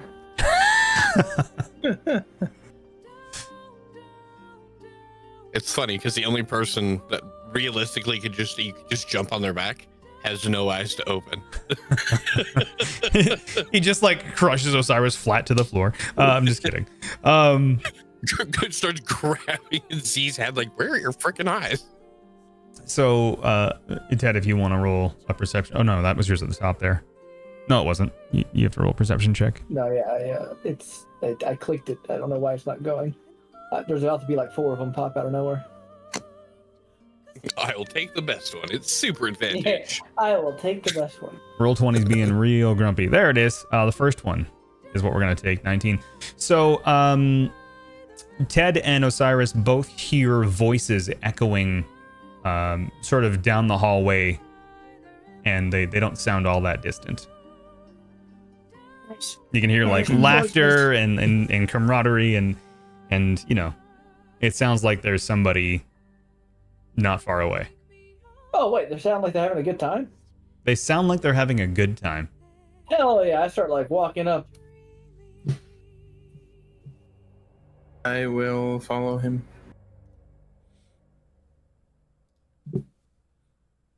Oh shit, we didn't bring any booze. It's kind of rude to show up to a gathering without booze.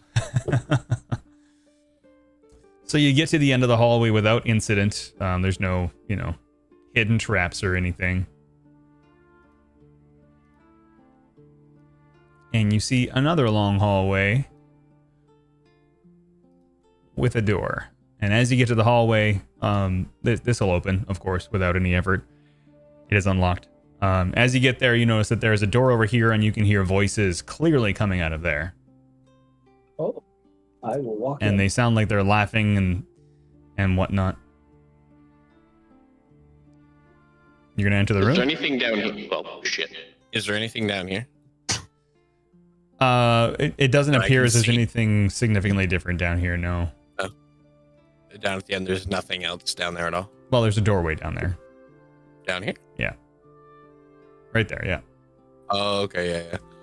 So you wander towards the room and you see 5 people who look to be dressed in, you know, cloaks, like hooded cloaks, and they're all like laughing and they're having a drink together and they're sort of sitting around a small fire. And off to one side, you notice that there's a chest that, not really a chest, but like a side table sort of chest looking thing that has a bunch of like, you know, not a bunch, but like a little pile of like gold and a couple of sapphires on top of it. And they're just laughing and having a fire. And let me just roll a perception check for them to see if they notice you. Boy, you do guys got they extra ever drinks? fucking notice you. They heard your footsteps in the hallway and they're all like turned towards the door. And it seems like they were expecting somebody. So they didn't have weapons drawn, but they definitely weren't expecting you. And so the guy who is closest to you, boop, that guy, kind of like gets up and takes a one step forward and says, "Who are you?" Z's gonna step past Osiris. Who are you? I asked you Who are first. you? Oh, I'm Theo. I asked you bigger. I shake this guy's hand. I'm like, hi, how's it going? I'm Theodore Treasure Rental. Athletics For for shaking his Ted. hand? For Ted. Oh, okay. Being behind both Ted and Z here, I'm gonna attempt to like stealth into like this corner over here. Okay. Roll me a stealth check. And please be a decent roll. I mean, Good for a +7. you can Yeah, sneak I was into gonna that corner if you want to, but you're not quite stealthy enough to out-stealth the other stealth characters in this room. Not Cool, quite. well- You were close. I mean, I'm now in this corner, so Okay, that's perfect. So as you're shaking this guy's hand, he attempts to like grab your arm and he reaches towards his knife. And as he slashes towards your arm, you pull your arm away and he misses his attack of opportunity, as it were, to try and attack you. And everyone can roll for initiative. Well, that was quite rude. Okay. Whoa, easy there, guy. We're just looking for our friend Phil. Remember to click on your token before you shit. roll initiative. I like, but my token's click. Oh, okay, I did get it. Never mind. Like I was clicked. Yeah, you got it. I'm just reminding everybody before they get too far into it. Hell yeah. Hell yeah. It's a good roll. And I have to add some shit manually.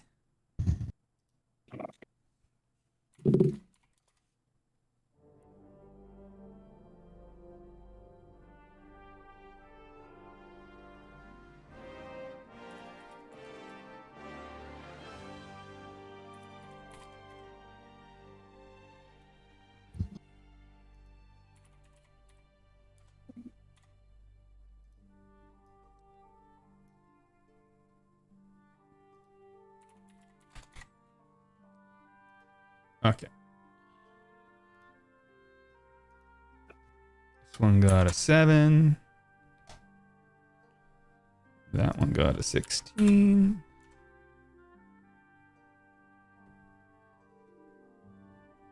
That one also got a 16. Shit.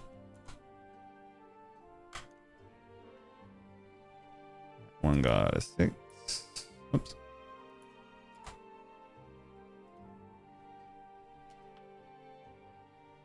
And that one got a 3.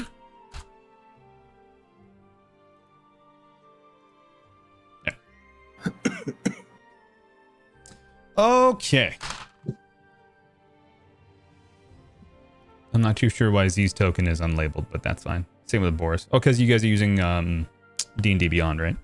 Yeah. Okay. Which is fine. Just I was like, why they have no labels? That's why. Okay. Fucking Z gets to go first. I'm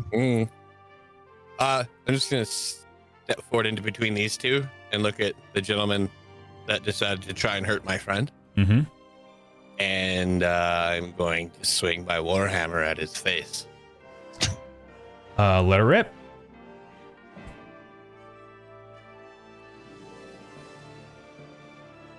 That's a That hit. was a 50. Don't hurt my friends. It's auto rolling twice, and I don't know why. So take the one hand damage, 11, not the two handed. It Yeah. just auto Well, rolls both. that's why, because it's a multi.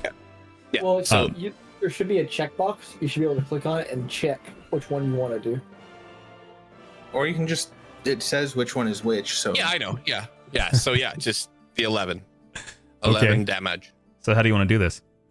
Oh wow. How tall is he? He's like 5'8". All right, I'm just gonna come straight over top, and I just want like right on top of his head, and like absolutely cave him from the like on top with my warhammer as I say, like as he's like, Don't be mean to my friends. And this man is just crumpled. Absolutely crumpled. he's a pancake now. He's pretty much. He's a man cake. Thank you. I'm here all week. Is talking a free action? Talking is a free action. Apollo's titties! What did you just do to that guy? Oh, calm down. We can have a conversation. Oh my god, Apollo's titties. That man is dead. He's so fucking dead. He is irreparably gone in a pile of mush. okay, and he's just gonna say, Would you guys like to talk now?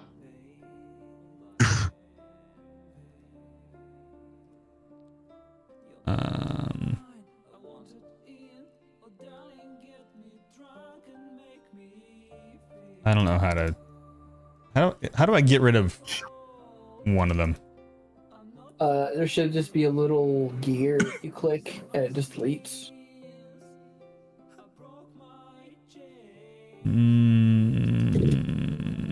Yeah. So if you scroll over it. Oh, it there should we just go. have, like- Yep, I got it. I see. Okay. Osiris, it is. Or sorry, Z. Did you have anything for a bonus action? well, I turned and looked at them and asked them if they wanted to talk now, because I got yelled at by Ted. You just murdered their friend. They want nothing to do with you. Yeah. So exactly. So as after I turn and like crumple their friend, I turn and look at them. Would you like to talk now? They look at you and unanimously say no and draw their weapons. Okay, so I'll turn. So and I'll just kind of look over my shoulder. They don't want to talk anymore, Ted. And the He didn't want to talk to you anyway. the one person down here, she like looks at her dead, what would be her boyfriend, and just screams, "Horace!" And she's going, Horace! yeah, his name's Should Horace. I talk first? I can fix him. We can talk about this. There's no fixing what just happened. Not even the best healer in this city could fix what just happened. They don't know that. I have a funny feeling. I mean, it's only a 2-pound warhammer. You swing it like it's an 80-pound warhammer. Is that my turn then? It is your turn, Osiris. Okay, cool. I'm gonna move right here. Okay. And this one, the one who screamed. Okay. I'm attacking them. Okay. That is definitely a hit. Okay, so that gets sneak attack and regular damage. Your here's- stealth did not work. Yeah, it still gets sneak attack. They haven't attacked yet in combat. Oh, okay. That's only the first round. No, sneak attack is if they have not attacked in combat yet, or if you have advantage. Oh, that's not what I wanted to do.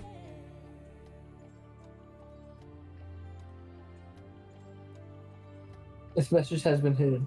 Yep, I hided it. Why you hide it? Well,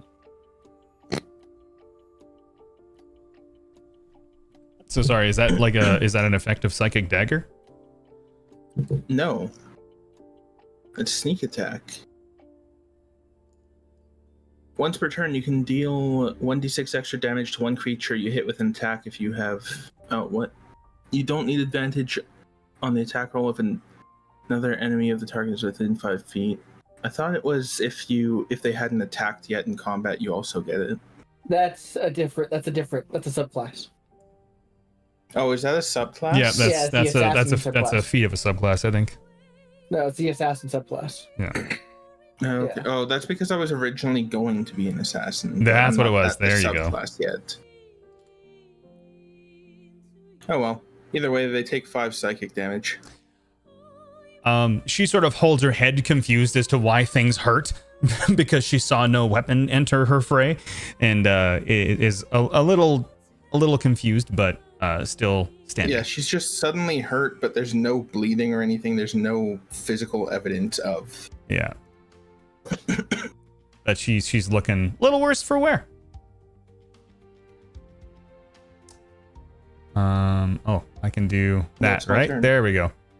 No bonus action of any? I don't have a bonus action. Nope. Okay. So thief number 3. Or no. Yeah, thief number 3. Sorry, that's this one back here. He is going to do a ranged attack against Z, who just crushed his friend. With a short bow. Does a 15 hit? Ew, what? Does a 15 hit Z? No, it does not. Oh yeah, because you have a shield now. Fuck. So Yeah, no. Armor, my AC 17. oh my god. Good luck. So he shoots a bow and Z just easily Looks deflects at it. Yeah, just like Or nope. Oh, mine's 18. And that's their turn. They're not gonna move. Thief number 2, being standing right in front of Z and watching their friend get murdered, is going to swing at Z with his dagger for whatever makes fucking sense. effect this might have. Yeah. And that is a miss. Even if I read it upside down, it's a fucking miss.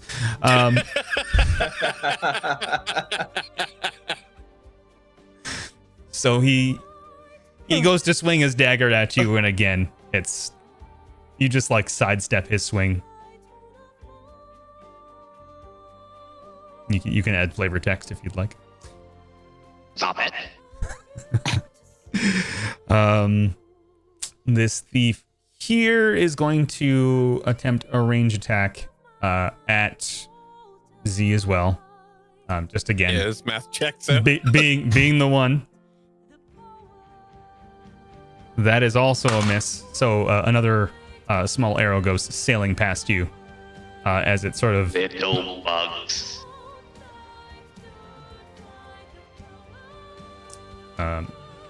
lost train of thought.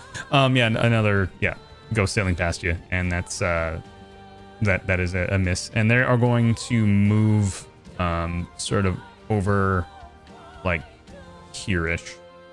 Yeah, they're gonna move over there.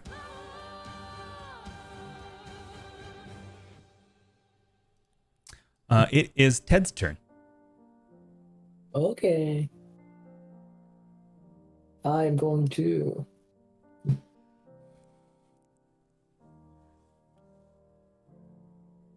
If we could please stop attacking each other, I'm sure we can have a civil conversation, guys. And I'm going to cast friends on the chick that screamed, and be like, "Please, please calm down. We can work through this. Please call the men off." I'm gonna attempt to persuade her to stop fighting and call the people off. She failed the spell save, so you can go ahead and roll persuasion on her if you want at advantage.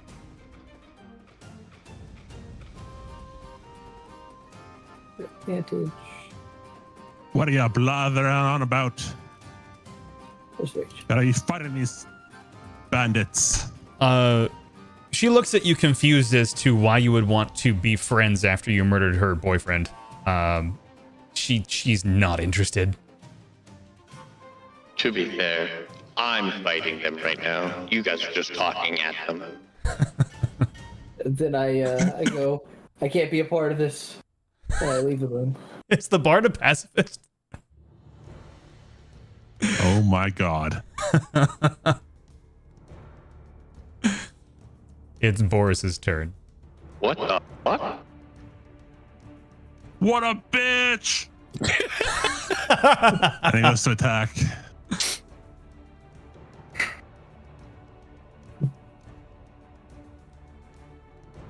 That's a hit. You have a warhammer. Because it's hammer time. I have two different. I have two different damage types here. I don't know which one to do. There's a 1d8 plus 3 and a 1d10 plus 3. Right, are you wielding it one-handed or two-handed? One-handed. Then it's the Then lower it's value. 1d8. Yeah, 1d8. Okay. So you swing your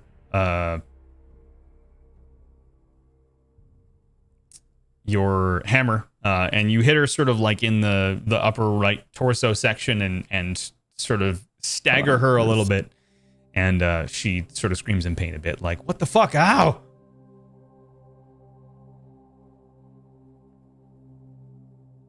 And it's any bonus action?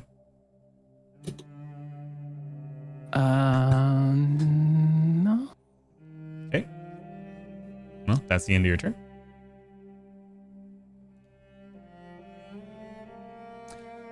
It is this thief's turn, and she's going to do a range attack against Osiris.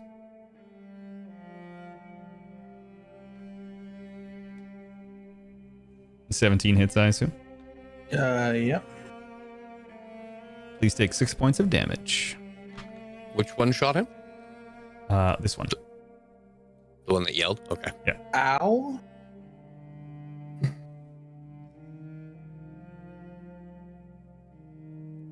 She looks at you menacingly and just like grimaces at you like, And then she takes a step towards her boyfriend to sort of like get a visual of his body, I guess, one last time. Thank God we're not playing with like severe wounding mechanics, because yeah, That was a max damage roll. that was over half my health in one hit. Oh shit. Which means that if we were playing with wounding and I had to roll on the wound, there's a chance that it outright killed me. Well, I'm glad we don't. Imagine. I'm glad we don't do that. Imagine. Imagine there's no imagine. I don't like that world. Right, me neither. It is Z's turn. Okay, just for measurement's sake, is she 5 feet from this one right here? Oh gosh, damn it! This one, the one that just This shot one? it. She's 10 feet. Each square is 5 She's feet. 10 feet. Yeah. Oh well, fuck this pussy next to me. You can move right next to her without provoking an attack of opportunity, because Yeah. you don't leave the range of the one guy. Okay, then I'm gonna step in the goop of her boyfriend. I'm gonna get his token out of there. I'll let you move that. Yeah. He did. Okay, so I'm just gonna stand kind of like over in the goop of her boyfriend and look menacingly at her. She looks at you in horror. She cries over her dead, Last Significant other. chance to talk. You made my friend upset. and then you hurt my other friend. You saw what happened last time. Last chance. She says, fuck you. Oh, I'm probably missing that one. That is a miss. Okay. So you swing your hammer and she sort of dodges out of the way with tears in her eyes, just like, you know, wanting nothing more than to live and avenge her fallen betrothed, as it were. Okay. I'll just gonna stand there. Okay. Osiris. All right. First things first, I'm gonna get over here, so I'm kind of behind this pillar from these guys down here. Yep. To get some cover, and then her again. Yep.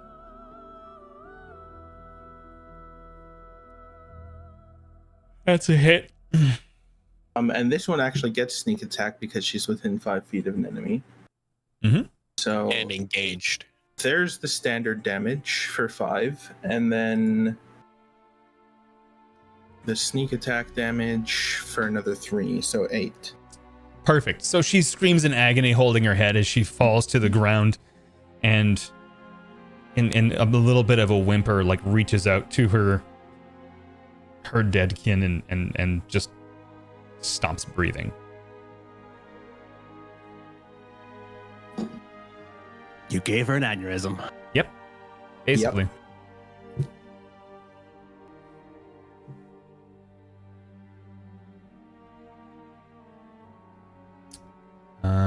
That was 5. There. Thief number 3's turn. Being out of visual range of Osiris, this one chooses to attack Z with a ranged attack. This one? Correct. That's a 16, which is not a hit. No, it's not. Fires an arrow and it just sails past you again. You're not even like moving or trying to dodge. They're just, you know, outright terrible at using the martial weapons they've been given. And he's going to move up for a melee attack next time because he thinks he'll have better luck with that. Yeah. Next thief attempts just that and stabs at you with his dagger. For a 17. Ooh. That one hits. It does. There's my D4.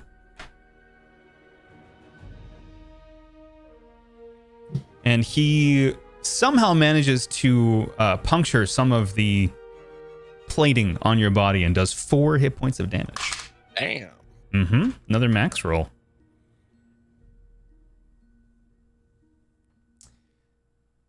And then he spits on your foot. In a defiant fuck you. Just looks down at his foot. That was fucking rude. Thief number 4 is going to stab at Boris with their dagger. Is a 16 hit? No. The laughter. What's your I have AC? more. 18. Oh my god. I don't know how I'm more armored than Mr. Armored himself, but What do you have for armor though? Also, you're a paladin. Yeah. Chainmail. Yeah, I'm- Shield. Yeah, what does he have? Disadvantage to stealth. That's the armor he's wearing. Yeah, me too. Yeah. I've got scale mail disadvantage to stealth. All right. Whoops.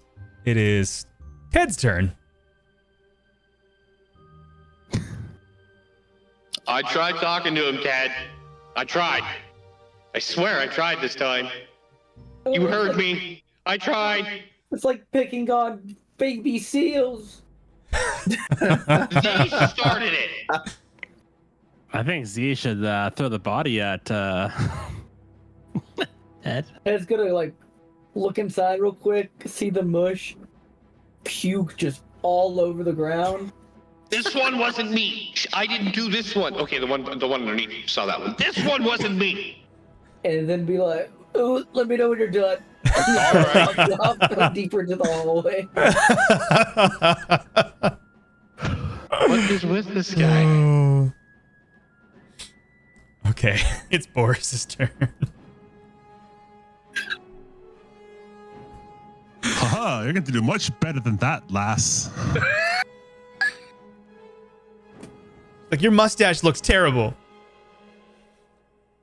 Oh, you fucking Oh, you cunt. fucked up now.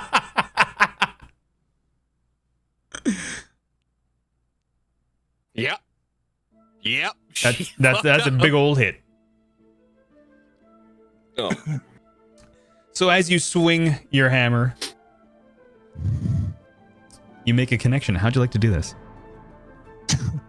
Oh, no one makes fun of my mustache and just cracks her across the head. The side of her skull just breaks open and blood and brains come seeping out as she crumples to the ground. And with a last defiant breath, she says, "Mustaches are stupid." And then she ceases to exist. Start beating on the corpse.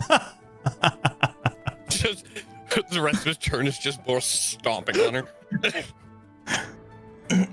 All right, it's Z's turn again. I'm caving the one that spit on him. That one, yep. Mm-hmm. I'm gonna attempt to hit him. Oh, good. I would like to point out that I'm standing on goo. You are, in fact. That's why you're rolling so bad. Probably.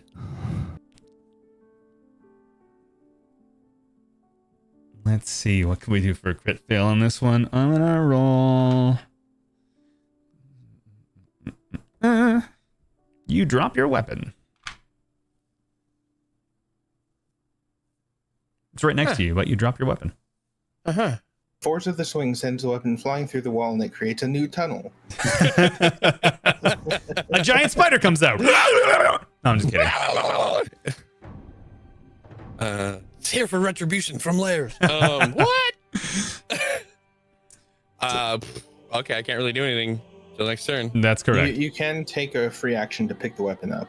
Mhm. I'll pick up my weapon. All right, that's the end of your turn. Son of a bitch. Osiris. I'm going to try something a bit different. I'm going to go right here and attack with my short sword on that guy. Okay, go ahead.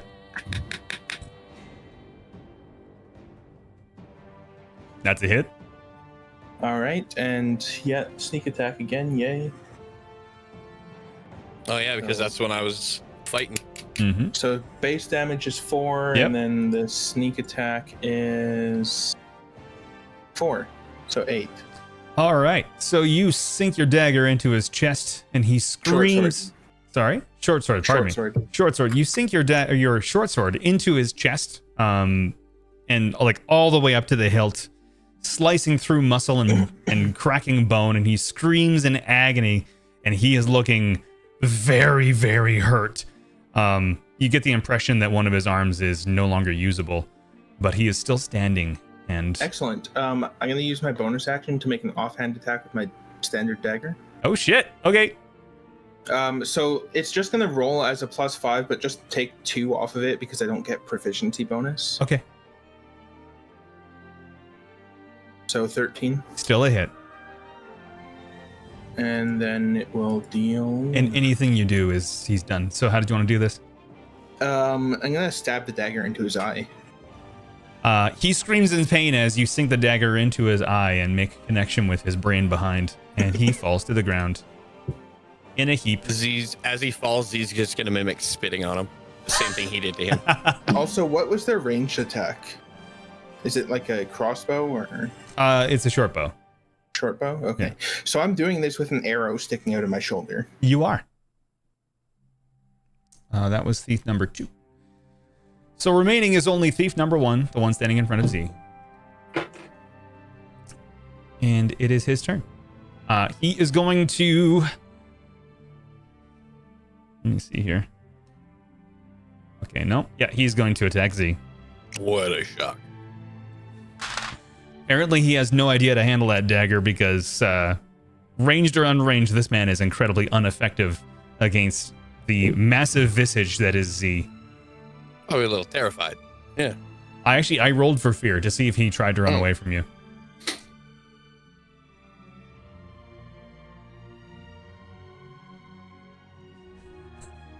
Stop trying to hit me and hit me. The fuck is going on in my Twitch chat, Satch? Huh?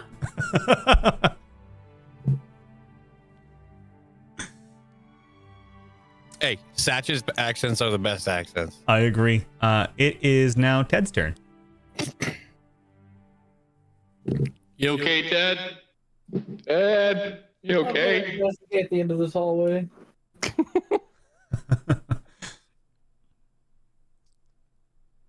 So you do see a doorway there.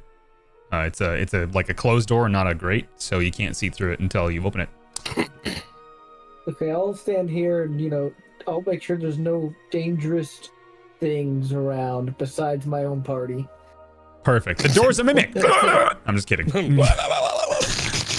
Boris, it's your turn, buddy. All right. Boy, still heated. Stalks over to the last guy and just swings. Mm-hmm. That's a hit.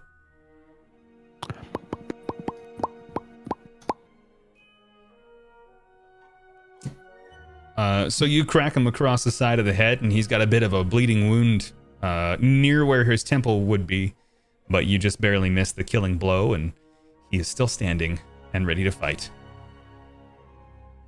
Is he now? For the time being, unless Boris has any bonus actions. I do not. It is Z's turn.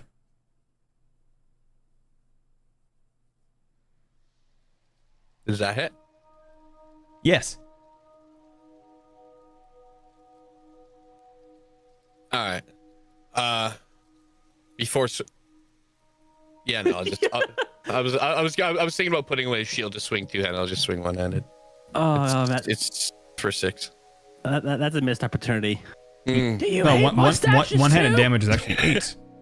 What? Oh, the one-handed damage is 8. Never mind. Yeah. Sorry. Yeah, so you two sink your warhammer into the top of this guy's head, and the top of his skull splits open, and he falls to the ground, gurgling and screaming. And he is dead. Combat is ceased. They're ready to talk, Ted. That's that. They're ready to They talk. want to talk, Ted. It's okay. All right, so obviously, as I mentioned, on sort of a side table chest thing, there is a small pile of gold. There's 17 gold there and 2 sapphires. My God, what did you do to them? I'm gonna lean up against the wall here because I've got an arrow stuck in my shoulder. Mm-hmm. I'll just pocket the gold. Oh God! Sure. I try to look away from the gore as I turn over, and I grab the arrow out of your shoulder and kind of slowly get it out. That And I'll cast Healing Word on you. Oh, yeah, I guess I can heal too, can't I? you do have lay on hands. I can heal too, but I don't need to right now. I can only heal me though. I heal you for 4. Fantastic. How much health do you have left? I'm at 7 out of 9. Oh God! He would be sick again. All right, so we're at this point in the timeline here. I think I'm gonna be sick again. We're coming up on the 3-hour mark now. If you guys want to keep playing, I have more content. If you want to stop here, this is about the length I said that the session, would generally be. But if you want to keep playing, I'm totally down for that. It seems like a good stopping point too. Yeah, like this is a room that you can sort of camp out and heal up in, and everyone can take level 2. Yay! I actually have smite now. Yay! Are we taking average or max for Max. health roll? Max. Considering I almost killed you in a single hit, Yeah. it would be good for me to carry on with my usual, and especially with the potential for crits.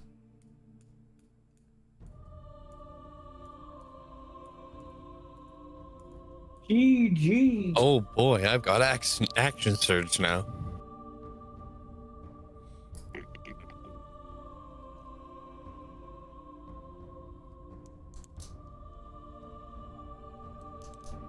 Graham, you're level 2 automatically.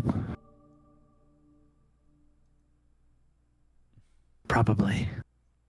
Yeah, Krem, you're gonna come into the campaign at level 2 or whatever it is when you enter. Because you'll be doing other stuff in the background behind the scenes that these guys haven't done, so you're leveling at the same rate they would.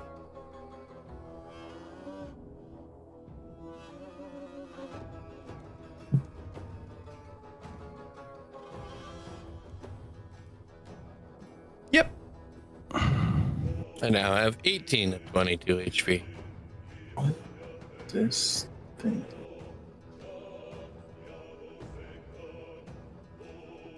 That was a good first session, everybody. You're real tanky, Satch. Holy shit. I don't know. I'm debating now though for fighting style. I could do defense and give myself another AC, or I can go protection.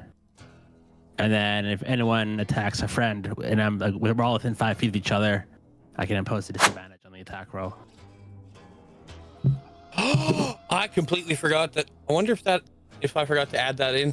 I forgot that my fighting style is dueling. So I get +2 bonus to all my damage rolls. Nice. Because I only have one weapon and a shield doesn't count as a weapon.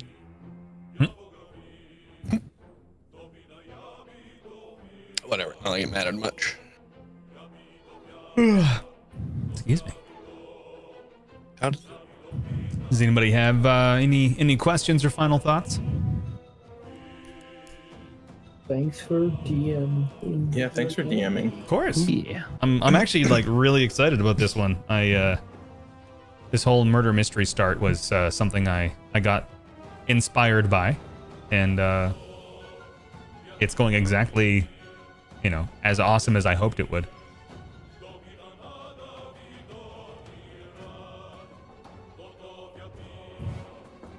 But yeah, I'm going to finish up stream and I'll come back to you guys. Goodbye. All right, friends. Let's find someone to raid to. Let's find someone to raid to. Who's live right now?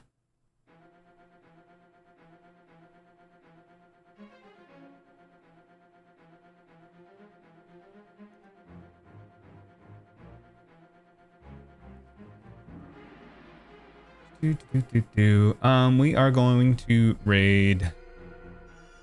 We're gonna raid Tabs.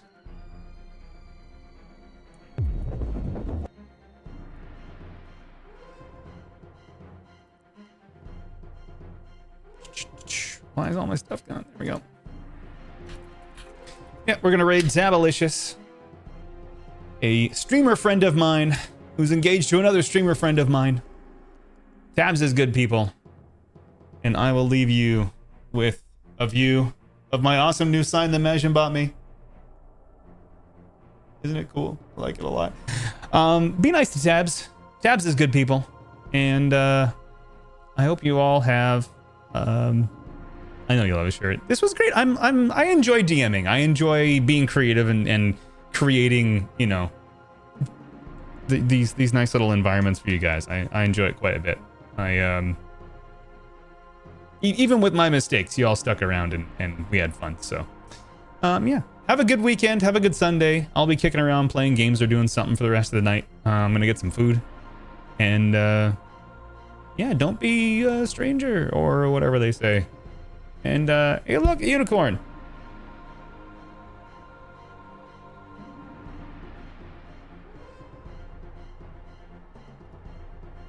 Hanging up in the living room. Well, like